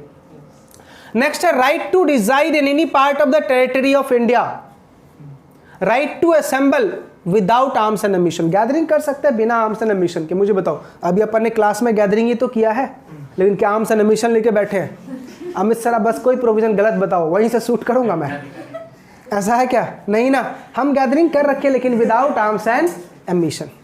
आ रही है बातें समझ में? कोई डाउट यहां तक? तो लॉ मेकर ने क्या बोला कि अगर आप सिटीजन हैं तो ही आपको ये राइट मिलेगा, अगर आप सिटीजन नहीं है तो आपको राइट नहीं मिलेगा। इसमें मोस्ट इंपोर्टेंट राइट क्या था बेटा? Right to freedom of trade. अब मुझे बताओ, कंपनी अगर सिटीजन नहीं होगी तो क्या उसको फ्रीडम होगा ट्रेड करने का? नहीं होगा, करेक्ट है। अब इंडस्ट्री क्या बोले, नहीं सर अपन को क्या मानना पड़ेगा, आपको सिटीजन तो बोलो, नहीं बोलोगे सिटीजन तो हमें आर्टिकल 19 का बेनिफिट नहीं मिलेगा। इंडस्ट्री लॉ मेकर बार बार समझा रहे कि no no, company is not a citizen, not a citizen, but industry मानने को तैयार नहीं है। जस्टिस हयातुल्ला बेटा जज थे, जस्टिस हयातुल्ला, उन्होंने एक स्टेटमेंट बोला और वो स्टेटमेंट बोलने के बाद ही लोगों ने मान लिया yes, company is not a citizen. Statement क्या बोला बेटा, याद करो, मैंने जब लॉ का डेमो दिया था तो क्या बताया था? लॉ में कोड होता है और कस्टम होता है। कस्टम को हम इग्नोर नहीं कर सकते, कहीं कहीं पे कस्टम आता है। फॉर एग्जांपल हमारे साथ भी हमारा कस्टम इन्वॉल्व होता है बेटा। कैसे? फॉर एग्जांपल जैसे आप 18 के क्रॉस करो, उसके बाद हमारा कस्टम आता है हमारे बीच में। क्या? 18 क्रॉस करने के बाद आपका कस्टम क्या आता है? बाजू वाले क्या बोलेंगे? शादी। आया हमारा कस्टम, हमारा रिलीजन। उनको मिठाई खानी है, ठीक है, उनको बस शादी का क्या खाना है? मिठाई, करेक्ट। और उनको क्या करवानी है? अपन की शादी करवानी है। हमारा कस्टम सामने आया, जस्टिस हयातुल्ला जी ने इसी वर्ड को पकड़ा, बोला क्या कि ठीक है बेटा, इमेजिन कर तूने कंपनी को क्या मान लिए? सिटीजन, ठीक है। तो as per Hindu law every citizen को शादी करनी पड़ेगी, तो कहने से company is a married person. और अगर मान ले कंपनी में 7 डायरेक्टर, ठीक है, और 7 डायरेक्टर और 33 आपके मेंबर्स थे, टोटल 40 लोग हो गए, सब ने शादी कर ली, तो कहने से कंपनी हैज 40 वाइफ्स। और सबके 2-2, 3-3 सबसेक्शन, तो कहने से कंपनी हैज 120 चिल्लर्स। नहीं ना, पॉसिबल नहीं है ना बेटा, हिंदू लॉ के अकॉर्डिंग इतना पॉसिबल तो नहीं है। और वैसे भी 40 शादी करेगा कौन? एक शादी में तो वैसे ही पछता रहा होता है, ठीक है, 40 क्यों करेगा भाई? समझ में आ रहा है मैं क्या बोल रहा हूँ? तो जस्टिस हयातुल्ला जी की ये बातें बेटा उनको दिल में घर कर गई। बोला यस सर, ठीक है, अपन मान लेते, आज से हम बिल्कुल आपको जिक्र नहीं करेंगे कंपनी इज अ सिटीजन, लेकिन आपसे एक छोटा सा रेमेडी मांग रहे हैं, आर्टिकल 19 का बेनिफिट दोगे क्या? तो हयातुल्ला ने बोला नालायक, फिर तो तू वही बात कर रहा है। क्या कर रहा है तुम? हमने क्या बोला? आर्टिकल 19 ओनली किसके लिए? सिटीजन के लिए। अब जब मैं तुझे समझा दिया कि company is not a citizen, फिर तुम जिक्र किसकी कर रहे हो कि सर आर्टिकल 19 मिलेगा या नहीं मिलेगा? बेटा ultimately RC Cooper versus union of India के जजमेंट में हमें आर्टिकल 19 का बेनिफिट मिला। अब ये जजमेंट क्या, ध्यान सुनना, क्या केस का नाम क्या बोला मैंने? RC Cooper versus union of India, ठीक है। मतलब आरसी कूपर ने सेंट्रल गवर्नमेंट के ऊपर केस फाइल कर दिया था, ठीक है। इसमें जजमेंट क्या आया, ध्यान से सुनना। लॉ मेकर ने क्या बोला? अगर कंपनी का राइट वैसे ही अफेक्ट होता है जैसे एक इंडिविजुअल का राइट अफेक्ट होता है, तो कंपनी को हम आर्टिकल 19 का बेनिफिट दे देंगे। कंपनी का राइट वैसे ही अफेक्ट होता है जैसे एक इंडिविजुअल का अफेक्ट होता है, तो कंपनी को हम आर्टिकल 19 का बेनिफिट दे देंगे। अब एग्जांपल देके समझाता हूं। फॉर एग्जांपल मैंने एक कंपनी बनाई, Amit coaching classes private limited, ठीक है।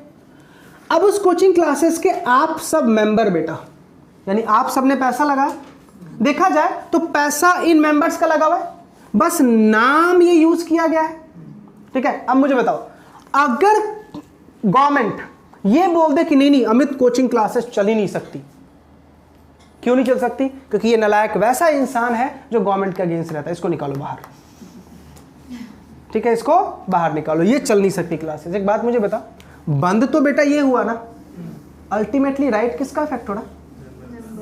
मेंबर्स का। तो मुझे बताओ, कंपनी का राइट वैसे ही अफेक्ट हो रहा है जैसे मेंबर्स का अफेक्ट हो रहा है। तो अब क्या बोला? आर्टिकल 19 का हम बेनिफिट आपको देंगे, लेकिन सिर्फ बेनिफिट देंगे। फिर यहां पे फिर से वही गाने मत गाने लगना सिटीजन सिटीजन नहीं, तुम आज भी सिटीजन नहीं कहलाओगे, बस हम तुम्हें क्या दे देंगे, आर्टिकल 19 का बेनिफिट दे देंगे। समझ में आया?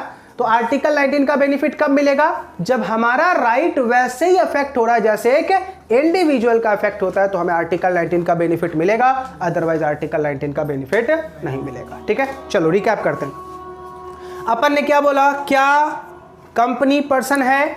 हमने बोला यस पर्सन है। क्या वो सिटीजन है? नो, वो सिटीजन नहीं है। लेकिन क्या उनको आर्टिकल 19 का बेनिफिट मिलेगा? यस मिलेगा। कौन से केस में बोला गया? RC Cooper versus union of India.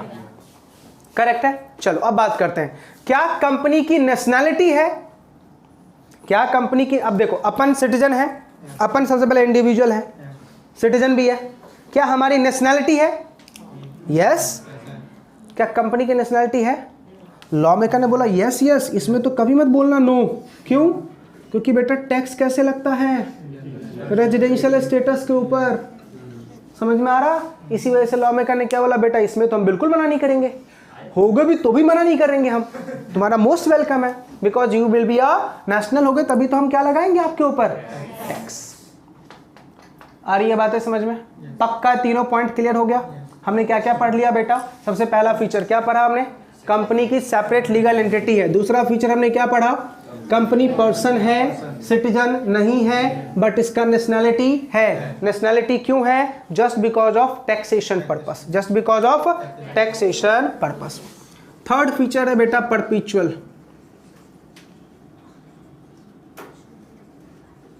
परपीचुअल succession.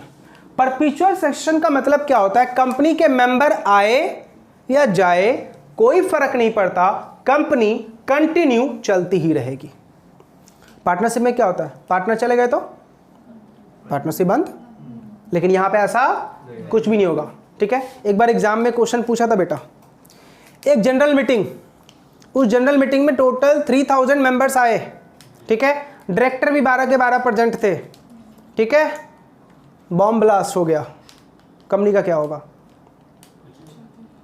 चलती ही रहेगी भाई, मर जाओ, अपन को क्या लेना देना, तुम मर जाओ भाई, अपन को क्या मतलब है? क्या कंपनी कब तक चलती रहेगी? जब तक कि उसको हम बंद ना करवा दें, जब तक कि उसको हम बंद ना करवा दें। और बंद करवाने को क्या बोलते हैं?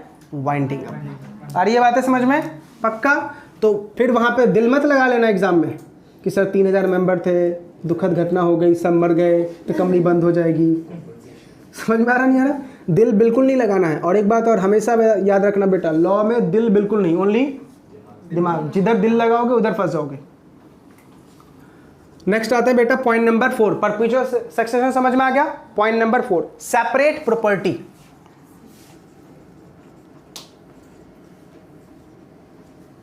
सेपरेट प्रॉपर्टी, कंपनी की प्रॉपर्टी ओनली किसकी बेटा? कंपनी की। क्या ये मेंबर्स के नाम पे होगी? क्या ये क्रेडिटर के नाम पे होगी? क्या ये डेटर के नाम पे होगी? बिल्कुल नहीं, सिर्फ किसके नाम पे होगी? कंपनी के नाम पे। तो कंपनी की प्रॉपर्टी ओनली किसकी होती है बेटा? कंपनी की।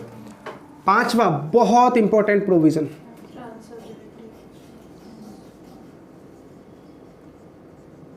Transferability of shares. क्या कंपनी के शेयर्स को ट्रांसफर किया जा सकता है? सुनना, दो टाइप की कंपनी होती है बेटा, एक प्राइवेट और एक पब्लिक।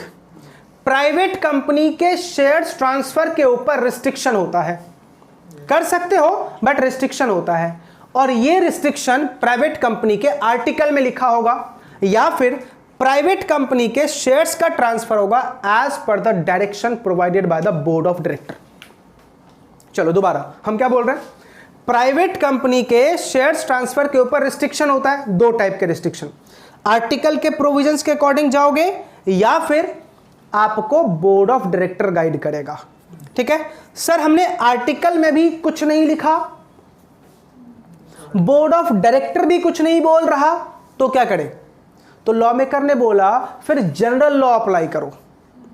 अब जनरल लॉ क्या है? Sales of goods act. क्यों? क्योंकि शेयर्स को हमने सेल्स ऑफ गुड्स एक्ट में गुड्स की डेफिनेशन में डाल रखा है। याद है गुड्स की definition? Goods means every kind of movable property other than actionable claim including standing timber, growing crops and grass and shares. समझ में आया? तो शेयर्स जब हम इशू करते हैं तब वो गुड्स नहीं है, अलॉटमेंट हो जाएगा तब क्या होगा बेटा? गुड्स होगा। ये बातें मैंने नहीं पढ़ाई बेटा, ग्रेजुएशन करके आए हो नालायको, ग्रेजुएशन में पढ़ रखा होगा, सदियों पहले की बात है ये। अच्छा, जो नहीं करके आए बेटा फाउंडेशन करके आए हो, उसमें सेल्स ऑफ गुड्स एक्ट है, समझा नहीं समझा? तो हमने बहुत पहले पढ़ा था सेल्स ऑफ गुड्स एक्ट की डेफिनेशन में, गुड्स का डेफिनेशन यही लिखा हुआ है। तो अपन ने क्या बोला, देखो अब सिंपल याद रखना है, ऐसे याद रखो, प्राइवेट कंपनी का ट्रांसफर का प्रोविजन क्या है, पहले क्या चेक कर तू, आर्टिकल, आर्टिकल में नहीं है तो क्या करेगा, बोर्ड ऑफ डायरेक्टर से, बोर्ड ऑफ डायरेक्टर भी कुछ नहीं बोल रहे तो general law, that is sales of goods act 1930, खत्म। अब आ जाओ पब्लिक कंपनी। पब्लिक कंपनी के शेयर्स बेटा फ्रीली ट्रांसफरेबल है, किसी से पूछने की तुझे जरूरत नहीं है, जब मर्जी हो तब ट्रांसफर कर दो। लेकिन हाँ, इसका रेगुलेशंस रूल कहां लिखा होगा, आर्टिकल में। अगर आर्टिकल साइलेंट है तो तेरे ऊपर टेबल एफ लग जाएगा, क्या लग जाएगा, टेबल एफ। बताऊंगा आर्टिकल वाला जो चैप्टर पढ़ाऊंगा तो बताऊंगा टेबल एफ क्या होता है, टेबल एफ लगा दूंगा। टेबल एफ भी साइलेंट है, टेबल एफ भी साइलेंट है तो general law, that is sales of goods act 1930। दोनों बातें याद हो गई। चलो पहले प्राइवेट की बताओ, सबसे पहले आर्टिकल, फिर बोर्ड ऑफ डायरेक्टर और फिर जनरल लॉ।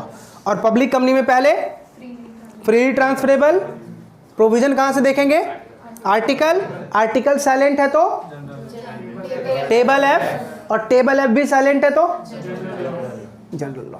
याद रहेगा पक्का, बस इस ऐसे ही एग्जाम में लिख के आना ट्रांसफरेबिलिटी ऑफ शेयर्स के बारे में, पक्का याद रहेगा। कब तक के लिए, ओनली फॉर आज के दिन ना, अगले संडे तक पक्का भूलेंगे। वेरी गुड, उम्मीद यही थी। नेक्स्ट बेटा 6th फीचर है आपका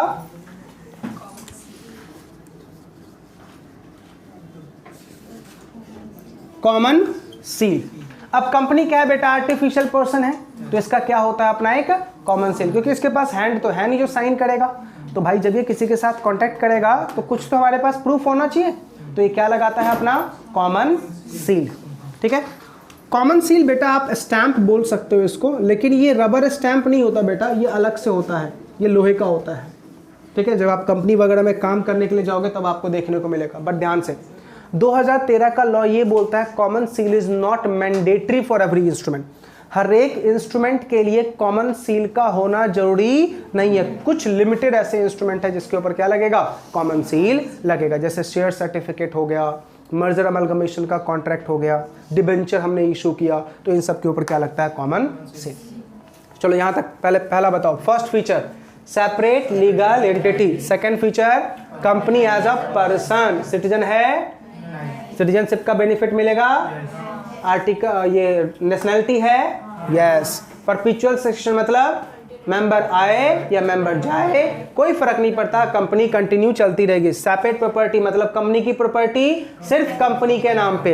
ट्रांसफरेबिलिटी ऑफ शेयर्स मतलब शेयर्स को ट्रांसफर किया जा सकता है। बताओ प्राइवेट कंपनी के लिए सबसे पहले आर्टिकल, बोर्ड ऑफ डायरेक्टर, नहीं हुआ तो जनरल लॉ, कौन सा, सेल्स ऑफ गुड्स एक्ट। दूसरा पब्लिक कंपनी के लिए फ्रीली, प्रोविजन कहां से देखोगे, आर्टिकल से, नहीं है तो क्या लगाओगे, टेबल एफ, टेबल एफ भी साइलेंट है तो जनरल लॉ, कौन सा law, sales of goods act, ठीक है। नेक्स्ट कॉमन सील, कंपनी का क्या है बेटा, साइनिंग पावर। नेक्स्ट आते हैं बेटा 7th point, capacity to sue and be sued।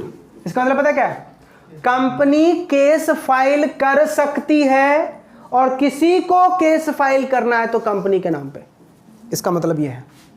Capacity to sue मतलब केस फाइल कर सकती है, और बी sued का मतलब इसके ऊपर भी केस फाइल किया जा सकता है, लेकिन ओनली किसके नाम पे, कंपनी के नाम पे।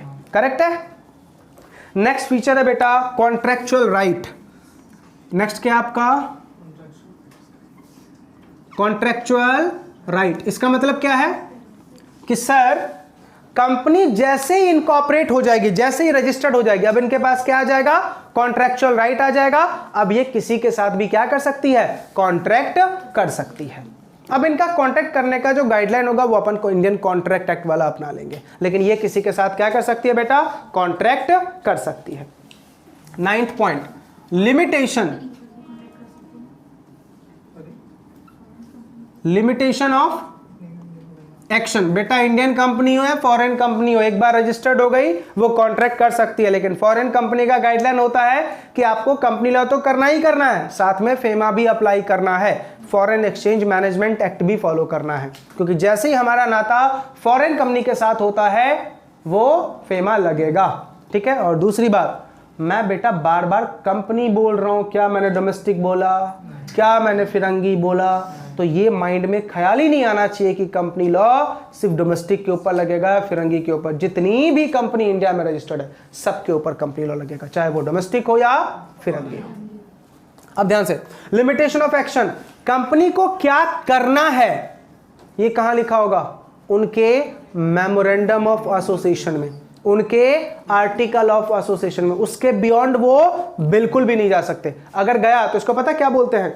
Ultra vires. क्या बोलते हैं? Ultra vires. Memorandum and article के बियॉन्ड जाके आप नहीं जाओगे। Next 10th point, separate property. Company की प्रॉपर्टी क्या होती है बेटा? Sorry, separate management. Separate property तो हो गया ना, separate management.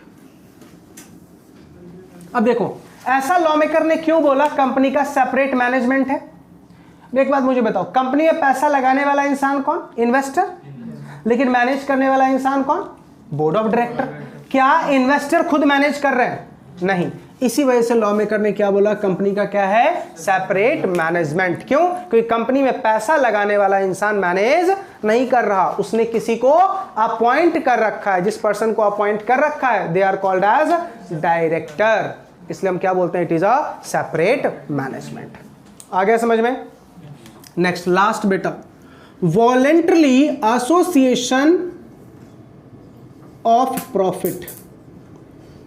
Voluntarily association of profit. Company क्या है बेटा?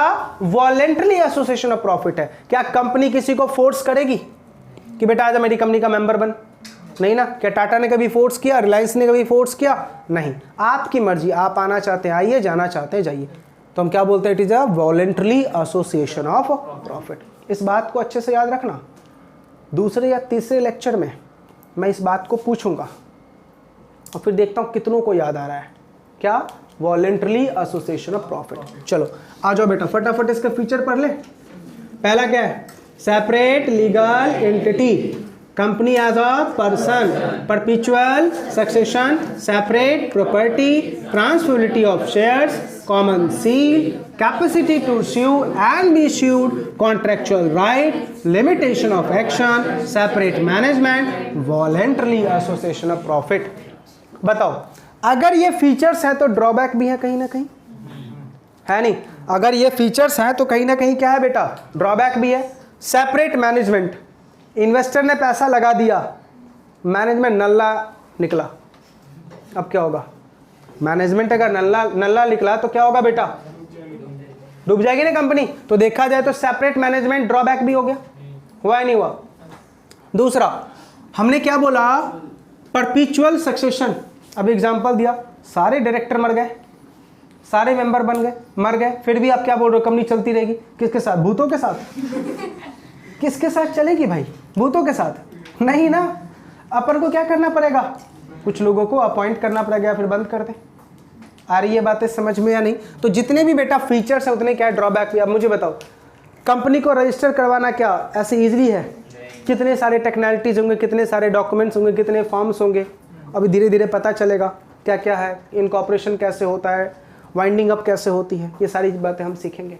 तो जो चीज़ फीचर्स है उसमें कहीं ना कहीं कुछ बातें क्या है बेटा? ड्रॉबैक भी है। ठीक है। तो मेरे नोट्स में बस दो चीज़ आपको होमवर्क दे रहा हूँ, आप एडवांटेज और डिसएडवांटेज ये दोनों पढ़ लेना।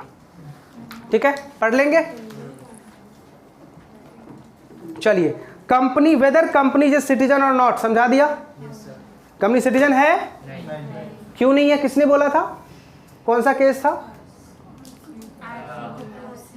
Union of India. उसमें तो बेटा ये बोला गया था कि तुम्हें सिटीजनशिप का बेनिफिट मिलेगा। ठीक है, लेकिन किसने बोला था सिटीजन नहीं है? Justice Hayatullah. Justice Hayatullah correct है। चलिए, कंपनी रेजिडेंस है? यस। क्यों? Just because of income tax, क्योंकि इंडिया में टैक्स कैसे लगता है? नेशनैलिटी की बेसिस पे लगता है। ठीक है, हमने क्या पढ़ा अभी तक बेटा? कंपनी क्या होता है, कंपनी के फीचर्स पढ़े, कंपनी के एडवांटेज पढ़े और कंपनी के डिसएडवांटेज पढ़ लिए। अब आते हैं बेटा, एक कंसेप्ट है, बहुत इंपॉर्टेंट कंसेप्ट है, जिसका नाम है लिफ्टिंग और पियर्सिंग द कॉर्पोरेट विल। क्या नाम है? लिफ्टिंग और piercing the corporate veil. Lifting और piercing the corporate veil. Concept क्या है समझो। डॉक्ट्रिन ऑफ लिफ्टिंग और पियर्सिंग द कॉर्पोरेट विल, ये हम कंसेप्ट क्या पढ़ रहे हैं? लिफ्टिंग और पियर्सिंग द कॉर्पोरेट विल। सबसे पहला वर्ड क्या लिखा है बेटा? डॉक्ट्रिन। डॉक्ट्रिन का मतलब होता है प्रिंसिपल, सिद्धांत। ठीक है, आगे क्या लिखा है? लिफ्टिंग और पियर्सिंग द कॉर्पोरेट विल। सबसे पहले पढ़ते हैं what is the meaning of lifting और पियर्सिंग। इसका मतलब होता है टू डिटैच। To detach. अभी हमने क्या पढ़ा था? सेपरेट लीगल एंटिटी, उसकी वजह से आपकी लायबिलिटी क्या हो रही थी? लिमिटेड। तो अभी हम क्या बोल रहे हैं कि आपकी सेपरेट लीगल एंटिटी को हटा दूंगा, उसकी वजह से लायबिलिटी क्या हो जाएगी? अनलिमिटेड। तो हम देखो टॉपिक क्या पढ़ रहे हैं? लिफ्टिंग और piercing the corporate will. Corporate will का मतलब सेपरेट लीगल एंटिटी। अब मैं क्या कर रहा हूं? इसको मैं लिफ्ट कर दूंगा, मतलब हटा दूंगा। मतलब क्या है? अगर आपकी सेपरेट लीगल एंटिटी हट जाएगी तो बचेगा क्या? Unlimited liability. समझा? तो लॉ मेकर ने क्या बोला कि हम आपका लिफ्टिंग और पियर्सिंग द कॉर्पोरेट विल कर देंगे, यानी आपकी सेपरेट लीगल एंटिटी को हटा देंगे। कब हटाएंगे? जब आप कुछ गलत करोगे। जब आप कुछ गलत करोगे। चलो पहले इसको जनरल लॉ से समझते हैं। अभी अगर मान लो महिमा घर पे बता के आई है कि मैं क्लास जा रही हूं, 8 से 1 क्लास होगा, ठीक है, जिसमें ज्यूरी और कंपनी लॉ चलेगा। ये नालायक क्लास बोल के तो निकली, लेकिन दोस्तों के साथ चली गई पीवीआर में। ठीक है, मूवी देख रही थी। इस चेयर पे ये बैठी हुई है, बाजू वाले चेयर पे मम्मी। मम्मी भी अपने दोस्तों के साथ आई थी। ठीक है, अब जब पिक्चर शुरू होता है तो बेटा लाइट बंद हो जाती है ना, अंधेरे में इसको कुछ दिखा नहीं। बाजू मम्मी से ही बोल रही, आंटी जरा पॉपकॉर्न खिलाना। ठीक, अब मुझे बताओ, जब इंटरवल हुआ लाइट जली, ठीक है, अब मम्मी का चेहरा दिखा। अब बताओ अब क्या होगा? खत्म ना कहानी। आज तक बेटा जो तुम्हारे ऊपर भरोसा था, क्या था भरोसा? इसको बोलते हैं बेटा फिड्यूसरी पोजीशन। फिड्यूसरी पोजीशन का मतलब होता है position of confidence and trust. ये नाम मैं आपको यूज करूंगा जब मैं आपको प्रमोटर का चैप्टर पढ़ाऊंगा और जब मैं आपको डायरेक्टर का चैप्टर पढ़ाऊंगा। ये दो जगह पे फिड्यूसरी पोजीशन, इसका मतलब होता है position of confidence and trust. अभी तक मम्मी का फुल भरोसा था महिमा के ऊपर, ये नालायक कभी धोखा नहीं देगी, लेकिन दिया। अब मुझे बताओ, अब ये बोलेगी कि अमित सर का लेक्चर है संडे को 8 से 1, बोलेगी ठीक है मैं भी चलती हूँ, मैं भी उस कोने में बैठी रहूंगी। जिस दिन जब तुम्हारा लेक्चर खत्म होगा दोनों साथ निकलेंगे। क्यों? क्योंकि आपने क्या तोड़ा बेटा? भरोसा। ऐसे ही बेटा कंपनी क्या बोलती है, ठीक है अपन ने आपको बेनिफिट क्या दिया था, अब मुझे बताओ बेनिफिट है या नहीं? क्या बेनिफिट है? सेपरेट लीगल एंटिटी बेनिफिट है कि आपकी लायबिलिटी अनलिमिटेड नहीं होती है, लेकिन अगर तुम गलत करोगे तो मैं आपकी लायबिलिटी क्या कर दूंगा? अनलिमिटेड कर दूंगा। ठीक है, चलिए अब मैं आपको इसको दो तरीके, सिर्फ सुनने पे ध्यान दो, ये कंसेप्ट ऐसे याद रहेगा आपको। लायबिलिटी कब अनलिमिटेड होती है? तो सबसे पहले लॉ मेकर ने सेक्शंस में ही कुछ बातें लिख दी, अगर तूने ऐसे कांड किए तो लायबिलिटी क्या कर दूंगा? अनलिमिटेड। उसके बाद कुछ जुडिशियल जजमेंट्स आए जिसने भी बोला कि लायबिलिटी क्या हो जाएगी आपकी? अनलिमिटेड। तो पहले बात करते हैं कि तुमने कंपनी लॉ में क्या क्या वॉल्यूशन करोगे ताकि तुम्हारी लायबिलिटी क्या हो जाएगी बेटा? अनलिमिटेड। ठीक है, पहले उसको एक जनरल एग्जांपल से समझते हैं। मैंने सौरभ से पूछा बेटा नाम क्या है? बोलता है सर सौरभ। अभिषेक पूछ रहा है नाम क्या है? तो बोलता है गुरमीत। ठीक है, शुभम ने पूछा नाम क्या है? तो बोलता है अखिल। ठीक है, एक बात मुझे बताइए, कर क्या रहा है? अपनी आइडेंटिटी छुपा रहा है। इसका मतलब माइंड में कुछ तो मेंस रिया चल रहा है। मेंस रिया का मतलब गिल्टी माइंड, कुछ तो ये कांड करने की सोच रहा है, तभी सबको अपनी आइडेंटिटी अलग अलग बता रहा है। समझ में आ रहा? ऐसे ही मान लो कोई कंपनी डम्मी नाम से क्रिएट होगी, तो इसका मतलब क्या है? अपनी आइडेंटिटी आप छुपा रहे हो। समझा? तो अगर आप फॉल्स नाम से इनकॉर्पोरेट होते हो तो आपकी लायबिलिटी क्या कर दूंगा मैं? अनलिमिटेड। समझ में आ गया? पक्का? कोई डाउट? चलो दूसरी बात समझाने से पहले मैं आपको कंपनी लॉ का एक छोटा सा प्रोविजन बता दूं। अपन का प्राइवेट कंपनी में कम से कम 2 मेंबर चाहिए और पब्लिक में कम से कम 7 मेंबर चाहिए, ठीक है। हमारा लॉ क्या बोलता है कि ये जो 2 और 7 की जो लिमिट है ना, इससे कम मत करियो कभी भी। बाई चांस गलती से कम हो गए, जैसे अभी मैंने एग्जांपल दिया, सारे मेंबर मर गए, बस एक को छोड़ के, एक इसलिए बच गया क्योंकि वो वॉशरूम गया था, इसलिए वो बच गया, ठीक है, क्योंकि ब्लास्ट कहाँ हुई थी, मीटिंग हॉल में, और वो वॉशरूम गया था इसलिए वो बच गया। मेंबर कितने बचे बेटा? ओनली 1। अब लॉ पता क्या बोलता है कि आपको मेंबर को कम से कम 2 करना है प्राइवेट कंपनी के केस में और 7 करना है पब्लिक कंपनी के केस में। इसके लिए लॉ मेकर ने टाइम दिया 6 महीने का, कि 6 महीने में तुम मेंबर को बढ़ा दो, 2 या 7। अगर तुमने ऐसा नहीं किया तो तुम्हारी लाइबिलिटी को अनलिमिटेड कर दूंगा 6 महीने के बाद। 6 महीने के बाद क्या कर दूंगा? अनलिमिटेड। समझ में आ रहा नहीं आ रहा? अब ऐसा क्यों हुआ, ऐसा प्रोविजन क्यों बना, समझना। मैंने सौरभ और अभिषेक ने मिलके कंपनी खोली, ठीक है, नहीं अपन सबने मिलके कंपनी खोली, पब्लिक कंपनी खोली, ठीक है, नालायक कंसल्टेंसी लिमिटेड, ठीक है। कंपनी का नाम क्या रखा बेटा अपन ने? नालायक कंसल्टेंसी लिमिटेड, ठीक है। कंपनी खोल ली। अब हुआ कि हमारे कंपनी में से धीरे धीरे सब छोड़ के जाने लगे, ठीक है। हम बच गए ओनली 5 मेंबर्स। अपन को कितना बढ़ाना पड़ेगा? 2 और बढ़ाना पड़ेगा। या तो मैं कंपनी को प्राइवेट में कन्वर्ट कर लूँ, या तो कम से कम 2 बढ़ा दूँ, ठीक है। हम बढ़ाने ही वाले थे। सौरभ क्या बोलता है, सर क्या आप भी नंबर बढ़ा रहे हो? क्यों बढ़ा रहे हो? इमेजिन करो, सोचो ना इसका इम्प्लीकेशन। हमारा 100 करोड़ का किसी का डेट था, देना बाकी था, ठीक है। इसने बोला कि सर मेंबर बढ़ाने से फ़ायदा क्या होगा, 100 करोड़ का डेट लग जाएगा अपने को। एक काम करते हैं, कंपनी को वाइंडिंग अप में ही डाल देते हैं। कंपनी बंद हो जाएगी, कंपनी के एसेट को बेचा जाएगा, सॉल्वेंट वाला गेम खेलते हैं पूरा। कंपनी बंद हो जाएगी और कंपनी की लायबिलिटी क्या है? लिमिटेड। अपन लोग पूरा 100 करोड़ से बच जाएंगे।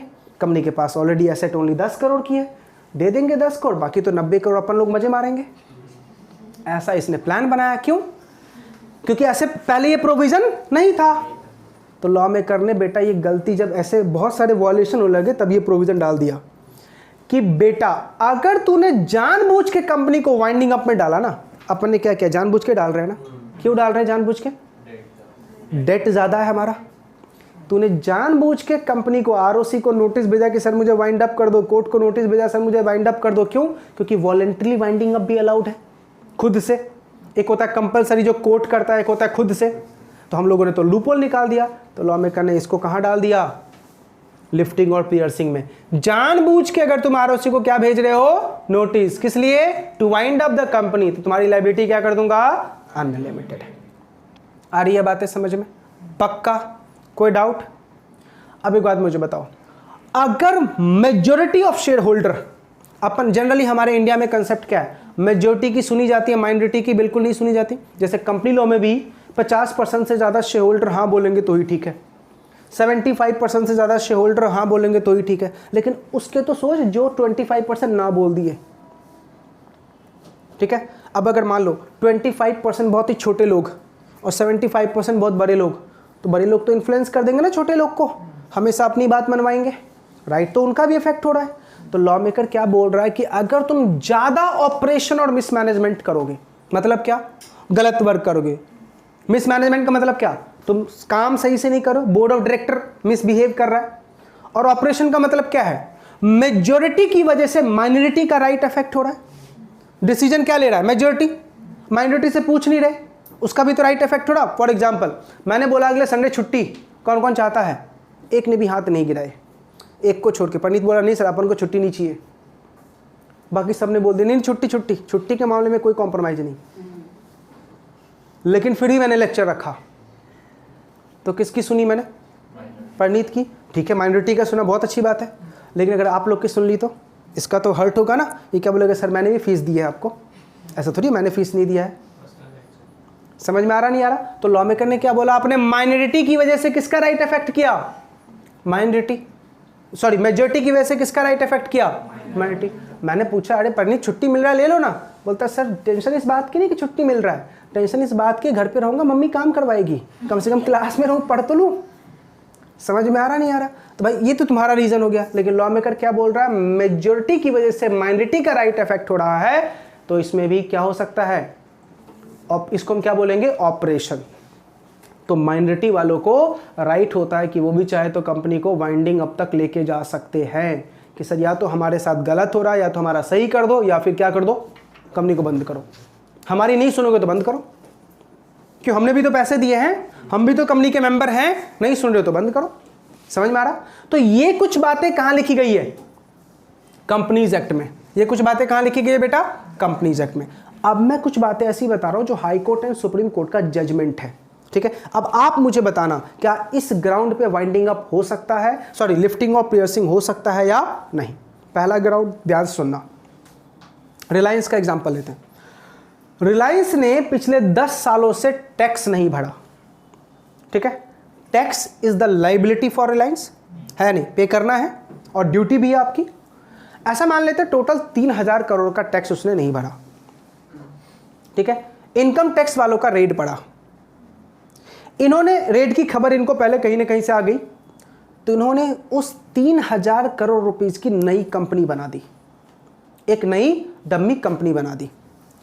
जब रेड पड़ा तो पैसे तो नहीं मिले, लेकिन ये कंपनी सामने आई, ये कंपनी सामने आई, ठीक है। अब आप मुझे बताओ, क्या उस कंपनी का गवर्नमेंट लिफ्टिंग और पियर्सिंग द कॉर्पोरेट विल करवा सकता है, अगर उनको ऐसा पता चला कि ये 3000 करोड़ की शिफ्टिंग करने के लिए ये क्या बनाई गई है, कंपनी। क्यों ऐसा, क्योंकि अगर कंपनी होगा तो आप मेरे से तो डेट नहीं मांग पाओगे, किससे मांग पाओगे, कंपनी से मांग पाओगे। तो आप मुझे बताओ, क्या यहां पे लिफ्टिंग और पियर्सिंग हो सकता है, अगर आपने इनकम टैक्स डिपार्टमेंट का डेट ना पे करके उससे आप क्या बना रहे हो, कंपनी, तो क्या यहां पे लिफ्टिंग होगा। इनकम टैक्स डिपार्टमेंट ने बोला, सुप्रीम कोर्ट ने बोला यस, यहां पे लिफ्टिंग और पियर्सिंग द कॉर्पोरेट विल होगा, ठीक है। दूसरा, इन्वेस्टर के साथ अगर आप फ्रॉड कर रहे हो तो क्या लिफ्टिंग और पियर्सिंग द कॉर्पोरेट विल होगा। बोला यहां पे तो 100% यस है, लिफ्टिंग और पियर्सिंग द कॉर्पोरेट विल होगा। लेकिन अगर यह फ्रॉड कंपनी कर रहा है तो, कंपनी कर रहा है तो, डायरेक्टर कर रहा है बट ये बात कंपनी को नहीं पता। अब बोलोगे अमित सर समझा नहीं, डायरेक्टर कर रहा है लेकिन कंपनी को नहीं पता, ऐसा कैसे सर। कंपनी को मैनेज करने वाला इंसान कौन, कंपनी तो आर्टिफिशियल पर्सन है, तो कंपनी ने तो अपना सारा काम करने को किसको बोल दिया है, डायरेक्टर को बोल दिया है। तो सर ये बात हजम नहीं हो रही कि कंपनी कर रहा है लेकिन, सॉरी डायरेक्टर कर रहा है लेकिन कंपनी को नहीं पता, ऐसा कब होगा। एक बात मुझे बताओ, कंपनी अगर कोई काम कर रही है तो उसकी रिपोर्टिंग किसको फाइल करेगी, आरओसी को, तभी तो लगेगा कि ये काम किसने किया है, कंपनी ने। लेकिन आरओसी को रिपोर्ट ही नहीं की, बट वो काम हो चुका है, इसका मतलब किसने किया है। तो इस बात की नॉलेज किसको नहीं है, समझ में आ गया कैसे नॉलेज नहीं है कंपनी को, समझ में आया भाई। कंपनी जो काम करेगी वो किसको इन्फॉर्म करेगी, आरओसी को, क्योंकि हमने क्या बोला है, कुछ भी करना है किसको इन्फॉर्म करो, आरओसी को इन्फॉर्म करो। अब कंपनी ने कोई काम किया, आरओसी को इन्फॉर्म नहीं किया, ठीक है, तो पता करो क्या ये काम कंपनी ने किया है, डायरेक्टर कर रहे हैं। समझ में आ रहा नहीं आ रहा, तो मुझे बताओ क्या यहाँ पे लिफ्टिंग और पियर्सिंग द कॉर्पोरेट विल होगा, यस। अगर डिफॉल्ट किसका होगा, कंपनी का होगा, तो अगेन लिफ्टिंग और पियर्सिंग द कॉर्पोरेट विल होगा। तो अगर फ्रॉड होगा तो क्या होगा बेटा, लिफ्टिंग और पियर्सिंग द कॉर्पोरेट विल होगा। आपने अपने टैक्सेशन के पैसे को छुपाने के लिए एक डम्मी कंपनी बना दी, क्या लिफ्टिंग और पियर्सिंग द कॉर्पोरेट विल होगा, yes, lifting the piercing the corporate will होगा। दूसरा, वर्कर्स के ड्यूज ना पे करने के चक्कर में, वर्कर का ड्यूज ना पे करूं इसलिए आपने वर्कर्स के सारे सैलरी, ग्रेच्युटी, बोनस को मिला के क्या बना दी, कंपनी, क्या लिफ्टिंग और पियर्सिंग द कॉर्पोरेट विल होगा, यस, यहां पे भी लिफ्टिंग और पियर्सिंग द कॉर्पोरेट विल होगा। क्यों, क्योंकि आप वर्कर का राइट क्या कर रहे हो, इफेक्ट करो। भाई वर्कर का सैलरी तो दो, उनका ग्रेच्युटी, उनका पेंशन, उनका पीएफ, ये तो उनका हक है ना। आप अगर नहीं दे रहे हो तो क्या कर रहे हो, लिफ्टिंग और पियर्सिंग द कॉर्पोरेट विल आप कर रहे हो।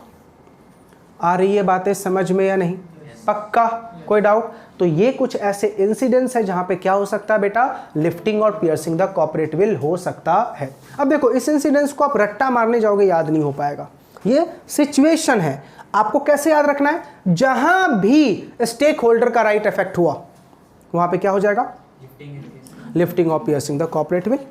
अब स्टेक होल्डर में कोई भी आ सकता है, कौन कौन आएगा, जिसका डायरेक्टली और इनडायरेक्टली कंपनी के साथ कोई रिलेशन है, समझ में आया? पक्का? कोई डाउट? तो हमने क्या पढ़ा आज का chapter? Introduction of company law. 5 minute का टाइम दो, मैं पूरा रिकैप करवा रहा हूँ। हमने आज चैप्टर क्या शुरू किया था? Introduction, basic of companies act.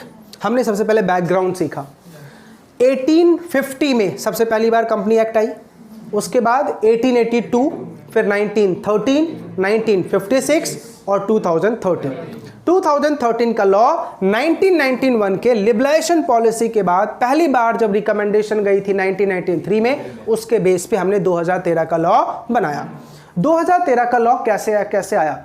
18 दिसंबर 2012 को लोकसभा ने हाँ बोल दिया, 8 अगस्त 2013 को राज्यसभा ने हाँ बोल दिया, 29 अगस्त 2013 को प्रेसिडेंट ऑफ इंडिया ने हाँ बोल दिया और 30 तारीख को ये लॉ इफेक्ट में आ गया। 30 तारीख को ओनली सेक्शन नंबर 1 आया, ठीक है। 12 सितंबर तक कितने आ गए बेटा? 98 सेक्शंस आ गए। 1 अप्रैल 2014 तक 282 सेक्शंस आ गया और 2016 तक में सारी सेक्शंस इफेक्ट में आ गई। करेक्ट है। कंपनीज एक्ट क्यों लाया गया? तो कंपनीज एक्ट लाने का सबसे मेन मोटो था एंटरप्रेन्योरशिप को बढ़ावा देना, कॉर्पोरेट गवर्नेंस का कंप्लाई करना, फाइन और पेनल्टी को इंक्रीज करना, ठीक है। कंपनीज एक्ट 2013 दो बेस पे बनाए गए हैं, स्केलेटन अप्रोच और डेलीगेटेड अथॉरिटी के बेस पे बनाया गया है। कंपनीज एक्ट में टोटल सेक्शन 470 है, जिसमें से 29 चैप्टर्स हैं और 7 शेड्यूल्स हैं, ठीक है। उसके बाद हमने क्या पढ़ा?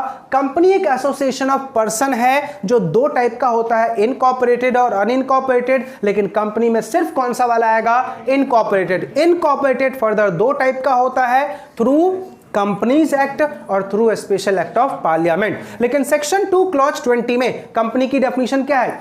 Company means A company which is incorporated under companies act 2013 और एनी अदर प्रीवियस लॉ। हमने फिर कंपनी के अथॉरिटीज को सीखा। कितने अथॉरिटी है बेटा? 7। कौन कौन से हैं? MCA, RD, ROC, official liquidator, NCLT, SEBI। ये 7 लोग हैं जो कंपनीज एक्ट में अथॉरिटी हैं। MC का काम होता है लॉ बनाना, रूल पास आउट करना, रेगुलेशन पास आउट करना, फॉर्म्स बनाना। RD का काम होता है सुपरविजन रखना ROC के ऊपर और जितनी कंपनीज है।